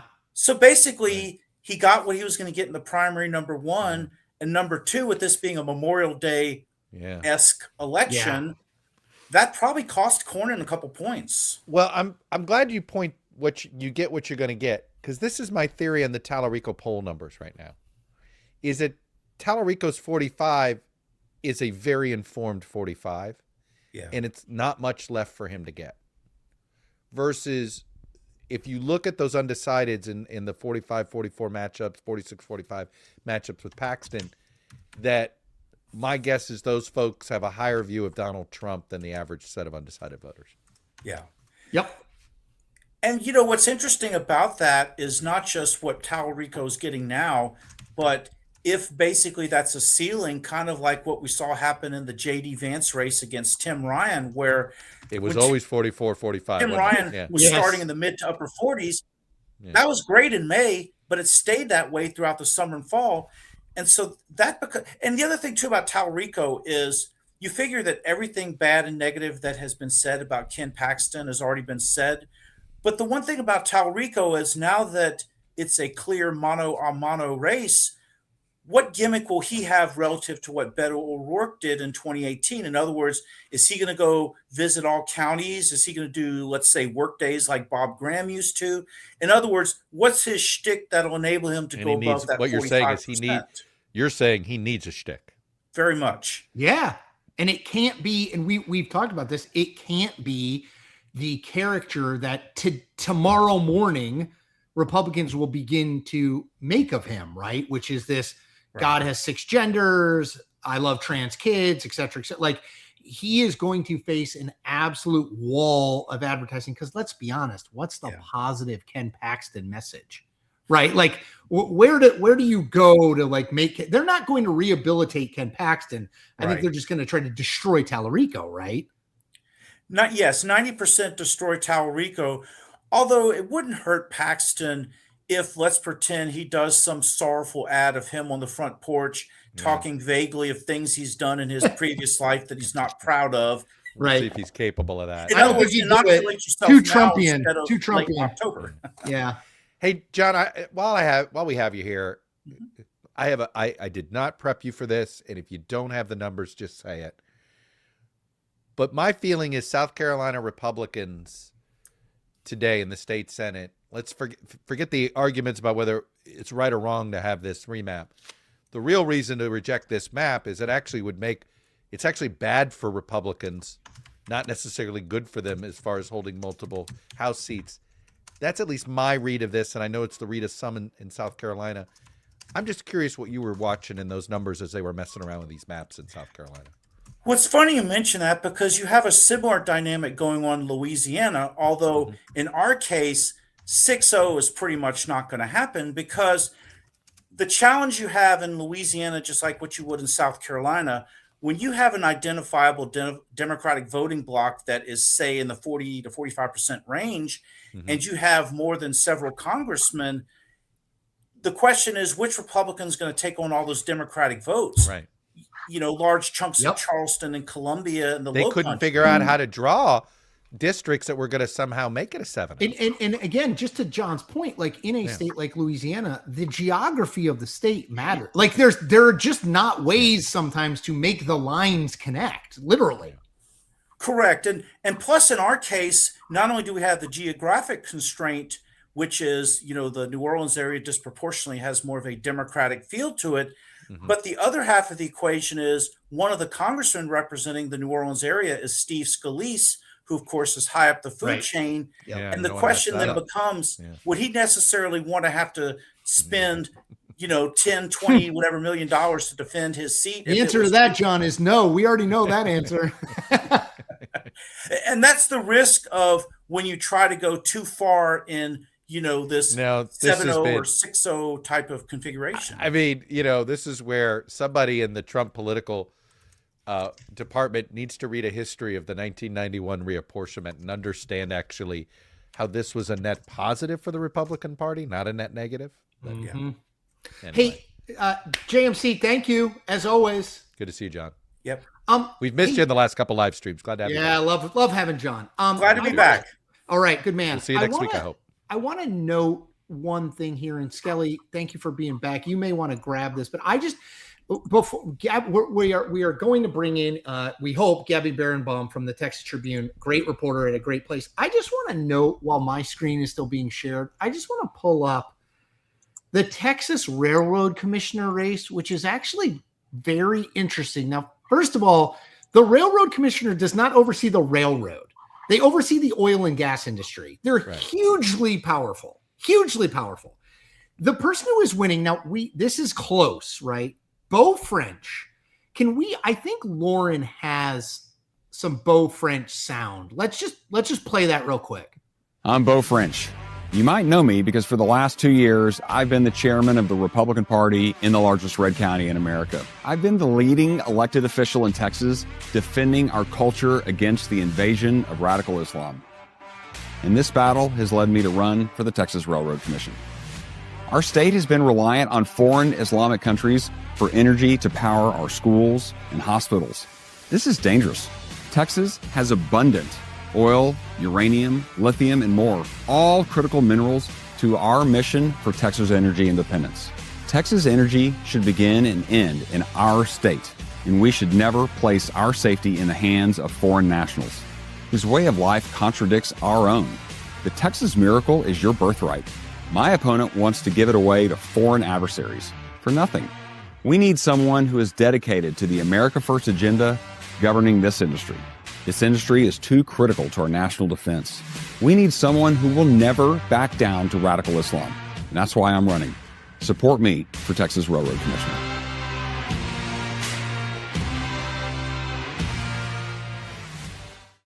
All right, so let's bring Gabby in from the Texas Tribune. I just want to read one more Beau French headline. This is from the Texas Tribune.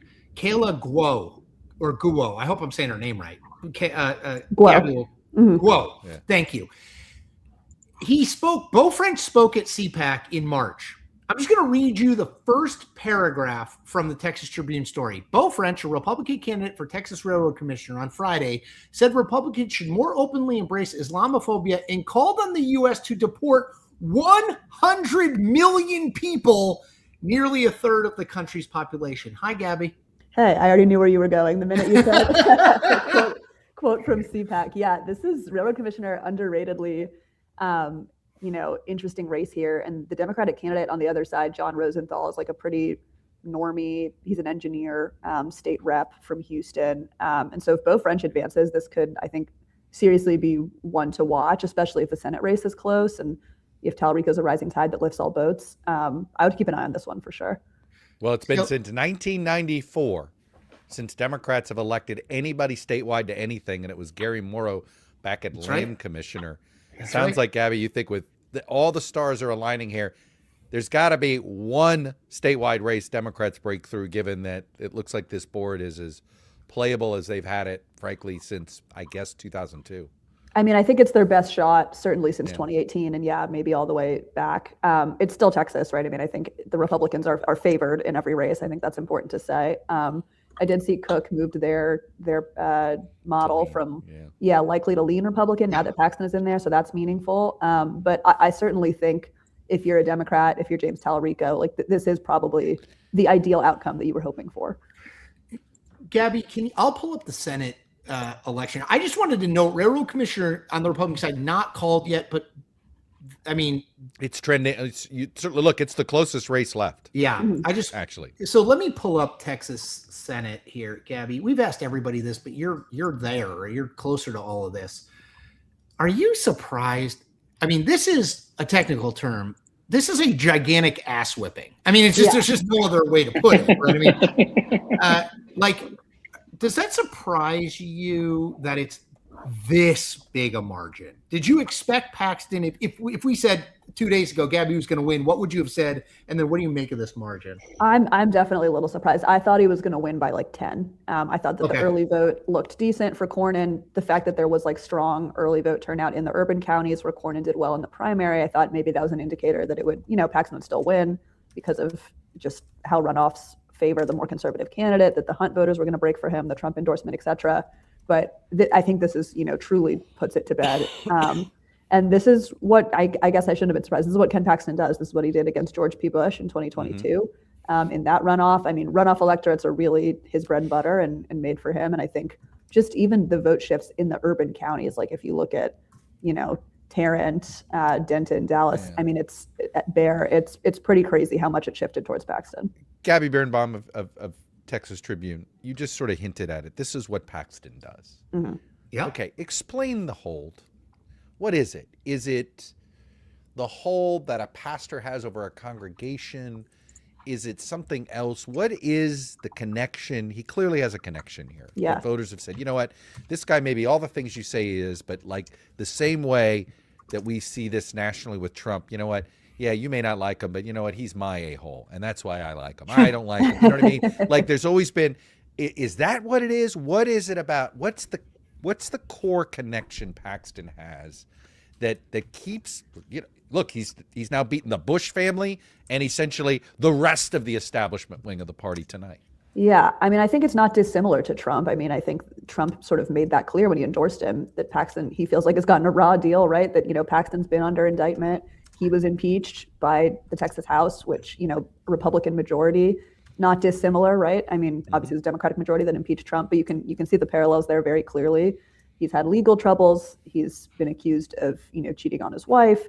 So you can see all that. And I think for these, MAGA base voters, they see this as almost like the Republican establishment in Texas that frustrates them, because a lot of these voters, right, they're not worried about Democrats winning. They haven't had to worry about that for a long time. And, in these one party dominant states, you end up, the tails end up chasing the middle often. And you end up, the biggest, most consequential fights people relish are within the party. And I think for a lot of these voters who are runoff voters who care a lot, Paxton is somebody who sort of embodies all their frustrations with the establishment, and they see him as this fighter. He sues Biden and all that.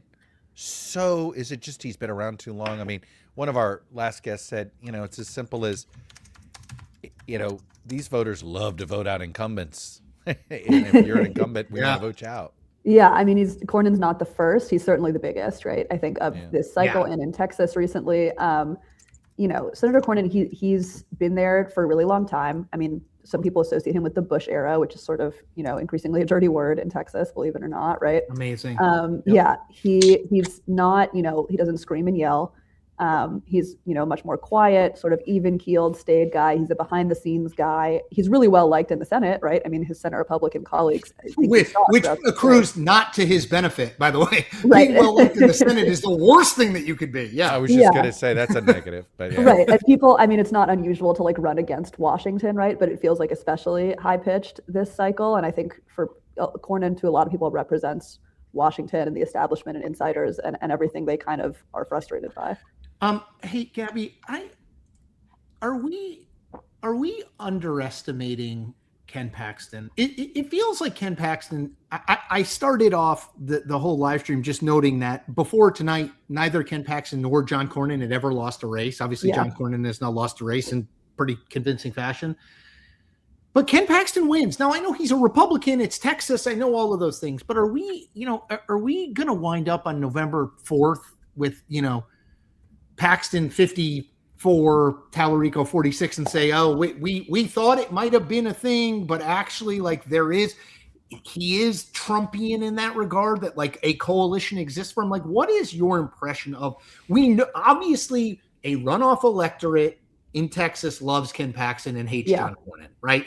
But now he's going to have to run a broader campaign. Yeah. What is your impression of his political skill and his ability to reach beyond these core folks who obviously have showed up? Yeah, I mean, I think two things are true. I think Paxton has run and won statewide 3 times, including in 2018, right, in that tough year. That was, I think, other than Cruz O'Rourke, that was the second closest statewide race that year, and he won by, I would have to double check, I want to say like 3.5 points to a Democrat who doesn't even have a Wikipedia page, right? I mean, so this is going to be his best funded, most national race ever in a very nationalized environment. So this is a different kind of challenge. I think if you're a Democrat and you want to win in Texas, you have to mobilize your base, right? You have to win swing, independent, moderate voters, and you have to kind of depress the Republicans' turnout. And I think that's where Paxton has the advantage, right? Because he excites the base. And in a midterm in which the Republicans are the party in power and you're worried about Republican apathy, I think his strength could be that he does get the Republican base potentially excited. His weakness, right, as Cornyn has pointed out, would be, can he win over, those independent leaning voters, especially in Texas? Independents, that can be Hispanic men in South Texas. I mean, there's sort of, they're all over the map, sort of different iterations of that. But those are going to be the kind of factors at play. So what kind of money for Tallarico are you hearing about? Because, I think we'll believe it when we see it. When it comes to the national party investing, do I think there are going to be outside billionaires that are into this? There's going to be certainly big donors that want to play. And we've seen sort of this before. Beto O'Rourke sort of did it without a lot of national help. But what are you hearing? And is there something different this time that financially that you expect from the Democrats? Yeah, I mean, it'll be interesting to see if, Senate Majority PAC wants to play in Texas, because it is really expensive. And, I think their board right now is number 1, right, protect Georgia and Michigan, and number 2, pick up North Carolina and Maine. And then it's that bucket of, Iowa, Ohio, Alaska, and Texas. And it's like, where do you rank those priorities? And of those, Texas is by far the most expensive. So I think that's all important to consider. The other question is like on an efficiency metric in the same thing. Do Republicans need to spend in Texas? Right now, SLF, right, the main Republican super PAC, hasn't booked any reservations in Texas. Will they feel like they need to move money there? Will they only do it if, the Democrats do it? Are they going to both spend nothing, both spend something, only one or the other? That'll be interesting to follow. But Tallarico has raised a ton of money. Well, I also want to see, I'm curious if there's a game of chicken between the Senate Republicans, SLF, and the Trump super PAC. It's like, okay. You got 350 million. You did this. Guys, this is your race. Yeah. We'll handle Ohio. We'll handle Iowa. You handle this one, brother. Yeah. No, there's a few different, what does SLF do? What do the Cornyn donors do? Like the Texas, because Cornyn has great relationships in the Texas donor class. Do River Oaks and Highland Park and these sort of high income neighborhoods come through for Paxton? Maybe not immediately, but maybe they get scared by September by the polls. I think it'll play out over the course of the summer and fall. Gabby, can I ask one more Paxton sort of nuts and bolts question? Why is he such a bad fundraiser? And does he have a real campaign infrastructure that is built to handle, to your point, a race, whether he wins or loses, a race like he has never really run before? Yeah, I mean, I think he definitely has the infrastructure. He's got the super PAC backing him, right? I think it's often hard for state candidates to transition to federal fundraising where there are these limits that don't exist. I mean, Texas has state level unlimited donors. And in the past, Paxton has been the beneficiary of a few hard right billionaires in West Texas that have not come through for him this time. Maybe they'll play, donate to the super PAC in the general. I don't know. But I think that transition is always hard. A lot of the donor class was behind Cornyn, or I think a lot were waiting to see, didn't want to cross the Senate Republicans, didn't want to cross Trump. So I think those factors were all kind of in the stew here with Paxton, but he's never been a dominant fundraiser. Got it. Okay. It is easy when one person can write you a $5 million check. You don't really need to you need to have a couple relationships with rich people. Right. Governor Abbott has, I think, done a fairly good job of looking like he's a friend to all wings of the GOP. Mm-hmm. He certainly picked a few enemies when he did the school voucher thing, obviously, but how would you characterize Abbott's relationship with Paxton? I mean, some of it, I think he's been, right, like you said, careful to kind of not upset any sort of wing of the party. Whether they campaign together on the trail, that'll be interesting. I think one thing I would note on that, Abbott has the best political machine and the most money in Texas politics, right? He's sitting on a huge amount of money. And so he can bail Paxton out, or he can fund the coordinated, absolutely, all of those things on his own, right? He's kind of the rising tide. And that really mattered in 2018 when Cruz only won by 2.5. but Abbott won by way more than that. And Abbott spent tons of money all around the state, and that really lifted people who might have otherwise, Republicans who might have otherwise gone down. He's pledged to spend a ton of money in Harris County. He's going to spend in state, in state house races and stuff. So I think that might end up being the most meaningful dynamic, whether or not, whatever the extent of their personal relationship. Hey, Gabby, I was curious. It seems like turnout, and we see some comments about this. People were wondering. It seems like turnout is going to be way down for the primary. I mean, like 1.35-ish million versus a little over 2 million. Right. And obviously, we do tend to see turnout go down in runoffs. Not always, but usually. But it does seem like a pretty large drop off from what we saw in the primary. So I was curious what you might make of that. Yeah, I mean, I guess I would say on that point, so I think the record for Texas runoff turnout was the Cruz-Dewhurst 2012, if people remember back, and that was about 1.1. Yeah, that was about 1.1. So this will, I think, end up being the highest turnout runoff in Texas Republican politics history, but obviously, like you mentioned, way lower than the primary. And Cornyn wanted high turnout. He felt like that was his path. Mm-hmm. He got high turnout for a runoff, but obviously, not at all compared to the primary. Cruz won that one 57-43. Yeah. I wanted it to. Are you seeing a pattern there? Yeah, exactly. Runoff, yeah. And David Dewhurst had plenty of money. Right. He's very, very rich. Gabby Birnbaum, Texas Tribune, just follow her on Twitter, but also in her Twitter bio, she calls herself a Jaden Daniels enthusiast. So do you have a Commanders? You want to do an early Commanders record pick? Oh man, yeah. I feel like it's gonna be 9-8. I'm trying to temper expectations. That'd be progress. Yeah. Better than last year, not as good as the year before. I'm scared about the beginning of the schedule. It's first 6 games are just brutal. Brutal. Okay. I'm trying to go to London, but yeah. I'm excited. It's hardcore. Yeah. That's a good road trip. But it's a tough campaign year. I'm lucky this year. The game I target for my Packers is a road game in early December in New Orleans. So I was glad it was post-election. Smart. But not pre-election early travel December is tough. in Green Bay, Oh my worst. No. Thank you, Gabby. Follow Gabby. Thanks, This race will be this race will get the most national attention. I don't know if it'll be the most expensive. I don't know if it'll be the closest, but it's going to get the most national attention. Chris, you and I are going to be doing we're going to be doing this in a couple of weeks. You're going to be like, everybody's talking about Texas Senate. Like, we're going to get tired. It was like New York Senate. True. New York Senate with Hillary and Lazio. Hillary and Rudy. It was the least competitive Senate race in the country. Totally. And yet it was the only Senate race anybody wanted to talk It'll about. be the only thing. Now, this one at least will be competitive. So it's not like the Hillary Lazio race. But still. All right, we got he often is. Have you noticed that this guy is often the closer? He's our closer again tonight. He likes coming in. When the game's tight. Although the game is not particularly tight tonight. we need a consistent closer. So James, that's right. Our consistent closer. James Downs. How are you, our friend? I'm good. How you guys doing? I mean, hey, James, you're the house guy.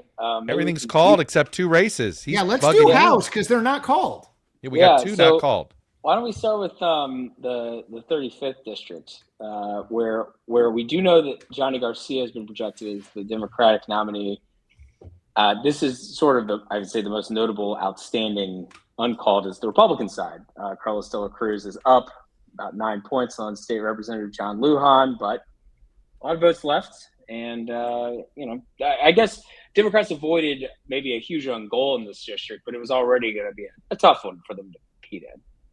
Yeah, right. I think, as has been said tonight, Democrats needed Garcia to even think about competing. I think my colleague Kirk was on here saying, if it wasn't Garcia getting through, and I just got off the phone with a plugged-in Democrat saying, we could confidently say that if it wasn't Garcia, this race is over, and that's not, not reinventing the wheel here. But obviously a big win for Blue Dogs, for progressives, everyone toward the end, right? Coming in for Garcia, and it gives them a fighting chance. It gives Democrats a fighting chance. It's a Trump plus 10 seat, open seat. We've seen crazier things happen. It should make for an interesting race, no matter who the Republican nominee is. Well, this is where the statewide dynamics only help Democrats in this one. Oh, 100%. And then talk about the Republican primary too, James. Yeah, kind of an inoffensive primary, right? You have, you have De La Cruz, who's Trump-backed, and Lujan, who helped pass the map. And I think Abbott did him a solid by throwing his support behind him. But I think Republicans kind of staying out of it. You had the speaker following Trump and endorsing De La Cruz. Of course, there's a family element to it with Rep. Monica De La Cruz's brother being Carlos. So you have some of this House coalition backing De La Cruz. But I think from a sort of committee packed point of view, I don't think they were really picking favorites. Again, that the similar profiles, pretty standard Republicans. I think the race would be litigated probably pretty similarly. The only thing is that De La Cruz has less of a record than Lujan.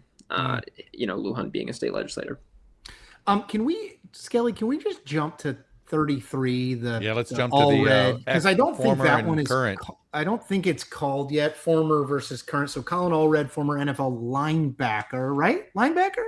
Yeah. Yes, for the Titans, right? For the Titans. Trying to come back. Is this his old seat, James? This is basically his. It's mostly right. Of course, they retooled it, but it's largely his old seat. Yeah. So he's ahead. What do you make of this?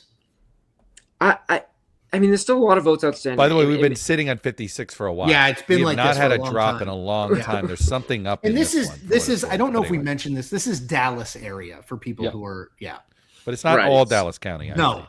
Right. So Allred's home turf. He went to high school up here. Didn't go to school too far south. He went to Baylor.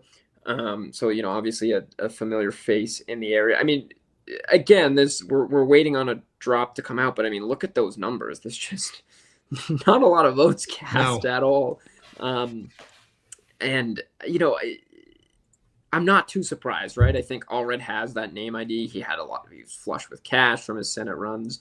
I spent some time with him when he was still running for Senate in October, down in the Valley, which of course is not this area, but he was popular down there. He still had clearly this enthusiasm about him. And Johnson's a freshman, so she doesn't have that established sort of resume that someone like Allred, who served multiple terms here, who was on the ballot last year, was going to be on the ballot again this year. The only thing I'm wondering about Allred is if some Texas Democrats are now kicking themselves now that they got Paxton, if they would have preferred maybe less of a potentially volatile candidate than Tallarico. With more of a proven commodity. I know what Chuck Schumer would have wanted. He would have wanted give me milk toast. No offense to Colin Allred, but if there was a knock on his candidacy against Cruz compared to Beto's, is that he was kind of he blended into the background. Yeah, not dynamic. But guess what? Background noise would have been perfect in a midterm year. Well, absolutely. You see all the things that the RNC is hitting Tallarico on. It's only, you guys talked about it earlier. It's only going to continue through November, and 90. What did you guys say? Like 90% just hammering Tallarico. And I would think. I think it might even be higher than that. To be totally honest. I mean, I'm not. Right. I'm just not sure that you can. I don't know that you gain anything by trying to rehabilitate Paxton. Really, ultimately, like I think it's a devil versus devil that we can define for you. I got one more for you, James. Chuck brought this up earlier. Kirk actually might have brought it up. The impact of Ken Paxton as Republican Senate nominee in a state that has been redrawn for Republicans to take 4 seats, which we know means that they have to slice the onion a little bit thinner in a lot of these places. What impact does Paxton have on Texas House races, and what impact does that then have on the fight for the House majority? Yeah, I'm careful to overstate how impactful it is. Is it going to be the deciding factor in some of these races? I don't know. My gut says no. Might they make them more closer and more expensive, right? Like let's think about a Texas 15, for example, Bobby Polito versus Monica De La Cruz, a race that Democrats are, foaming at the mouth over. They really like the candidate. Tough seat, right? Trump plus 15 or 17, something like that. Does Paxton being atop the ticket in a blue year, does it make the race that much closer and therefore that much more expensive? I think certainly it could. But then, I think back to 2018. I mean, Abbott still won convincingly in 2018. 13 points, I believe he won by. he will be again atop the ticket. Chris, you of course mentioned, right? He's been around since forever. Yeah. And he's going to just spend more of his money on himself this time. 100%. He's not going to have environment's the luxury not good in before. the state or nationally for him. Yeah. 100%. So anyway, all that to say is I think the consequence of a Paxton nomination is you might see some of these races just become more expensive. Is it a tipping point in any race?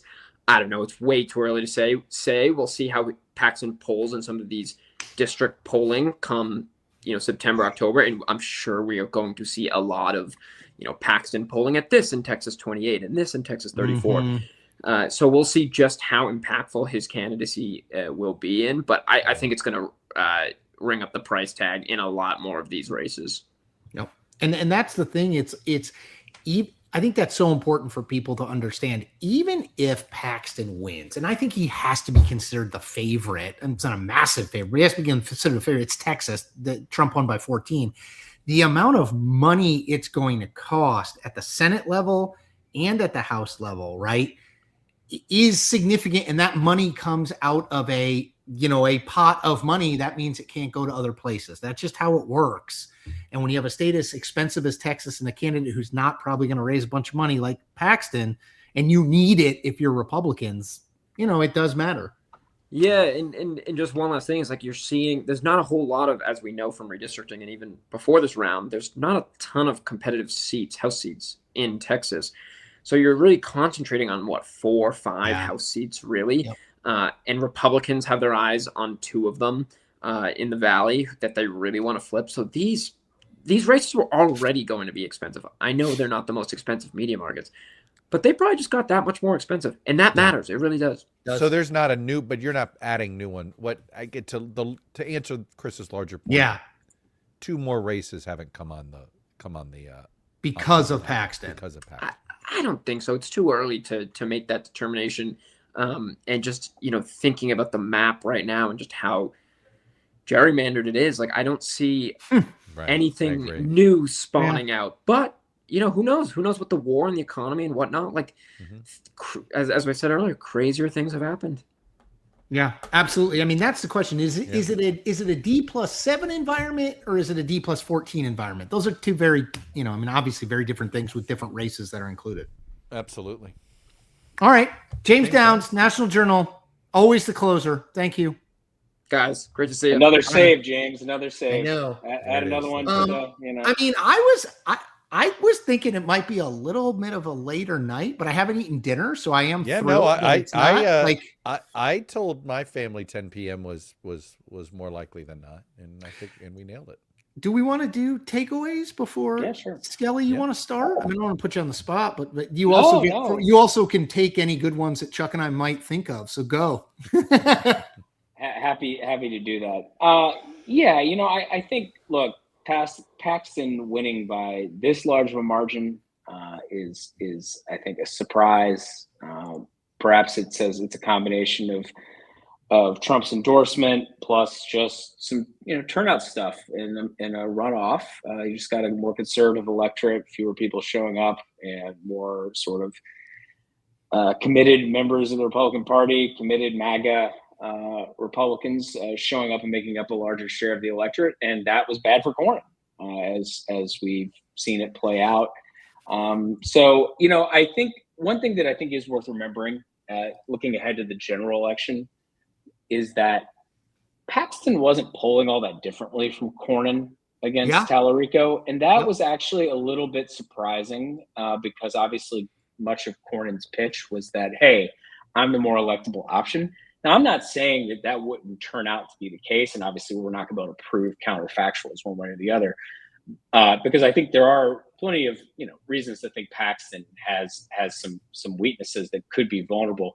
But obviously it matters who the other candidate is, and Tallarico has certainly excited a lot of Democrats. But I think in that initial ad we can see potential weaknesses that Republicans can capitalize on from his past statements and use his own words against him. So I think there are reasons that Paxton could be seen as a weaker than average general election candidate for Republicans, and it gives Democrats an opportunity.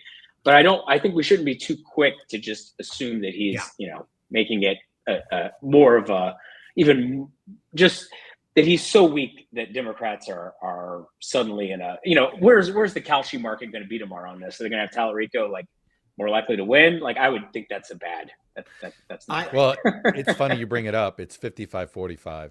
Tallarico. Paxton. It's Paxton Tallarico. Paxton.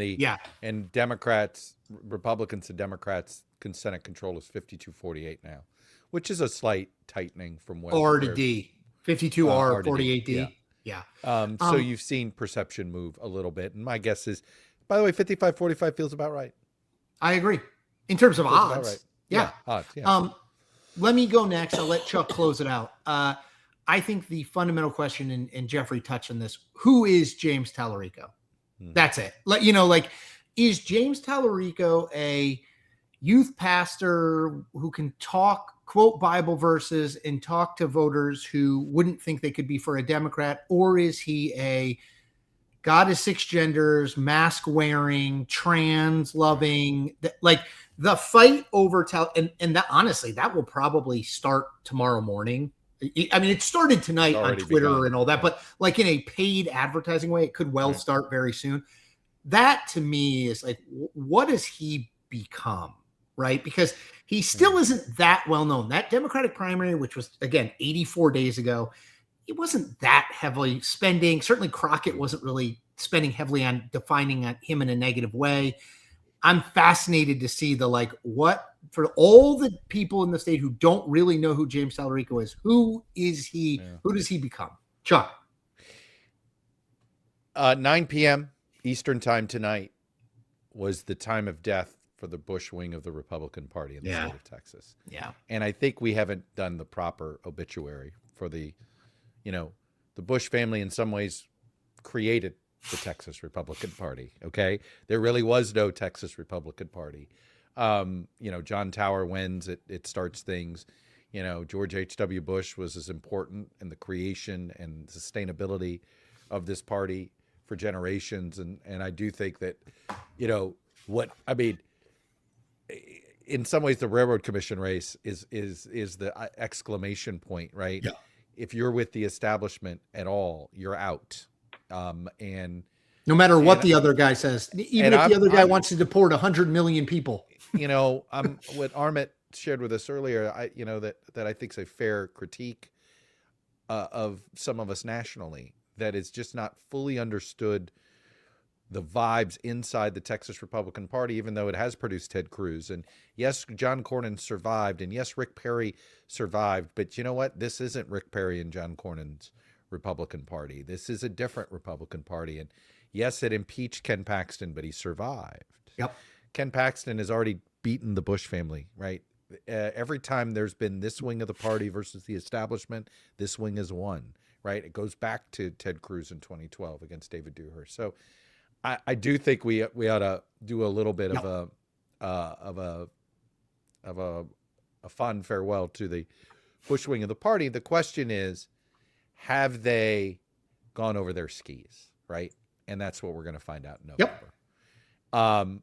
I do think I'm of two minds. We've seen somebody like Ken Paxton win a race that we thought, well, there's no way if this race is a referendum on this person that they can win. Well, Donald Trump won. So the question is is it good or bad? Number one, this is going to be a referendum more on Tallarico than Paxton. I'm now more convinced of that. But number two, is that a bad thing for Tallarico? Because maybe you need to be, one of the things that we've underestimated about Trump is that when he's the main character, it's harder to get him off stage. Yep. He doesn't do as well. He's better running against something than he is defending himself. If this is about Tallarico, well, then people will be, it might weirdly benefit him a little bit. But ultimately, look, he's got to figure out how to sell himself as just a normie, Yeah. And I don't know. We're going to find out if he can do it. Graham Plattner has proven to be Teflon. He's a talented political athlete. He is essentially, like Wonder Woman and her crazy bracelets that bullets bounce off of, right? Yep. Right. Like Plattner just sort of deflects. It is amazing. Yada, yada, yada.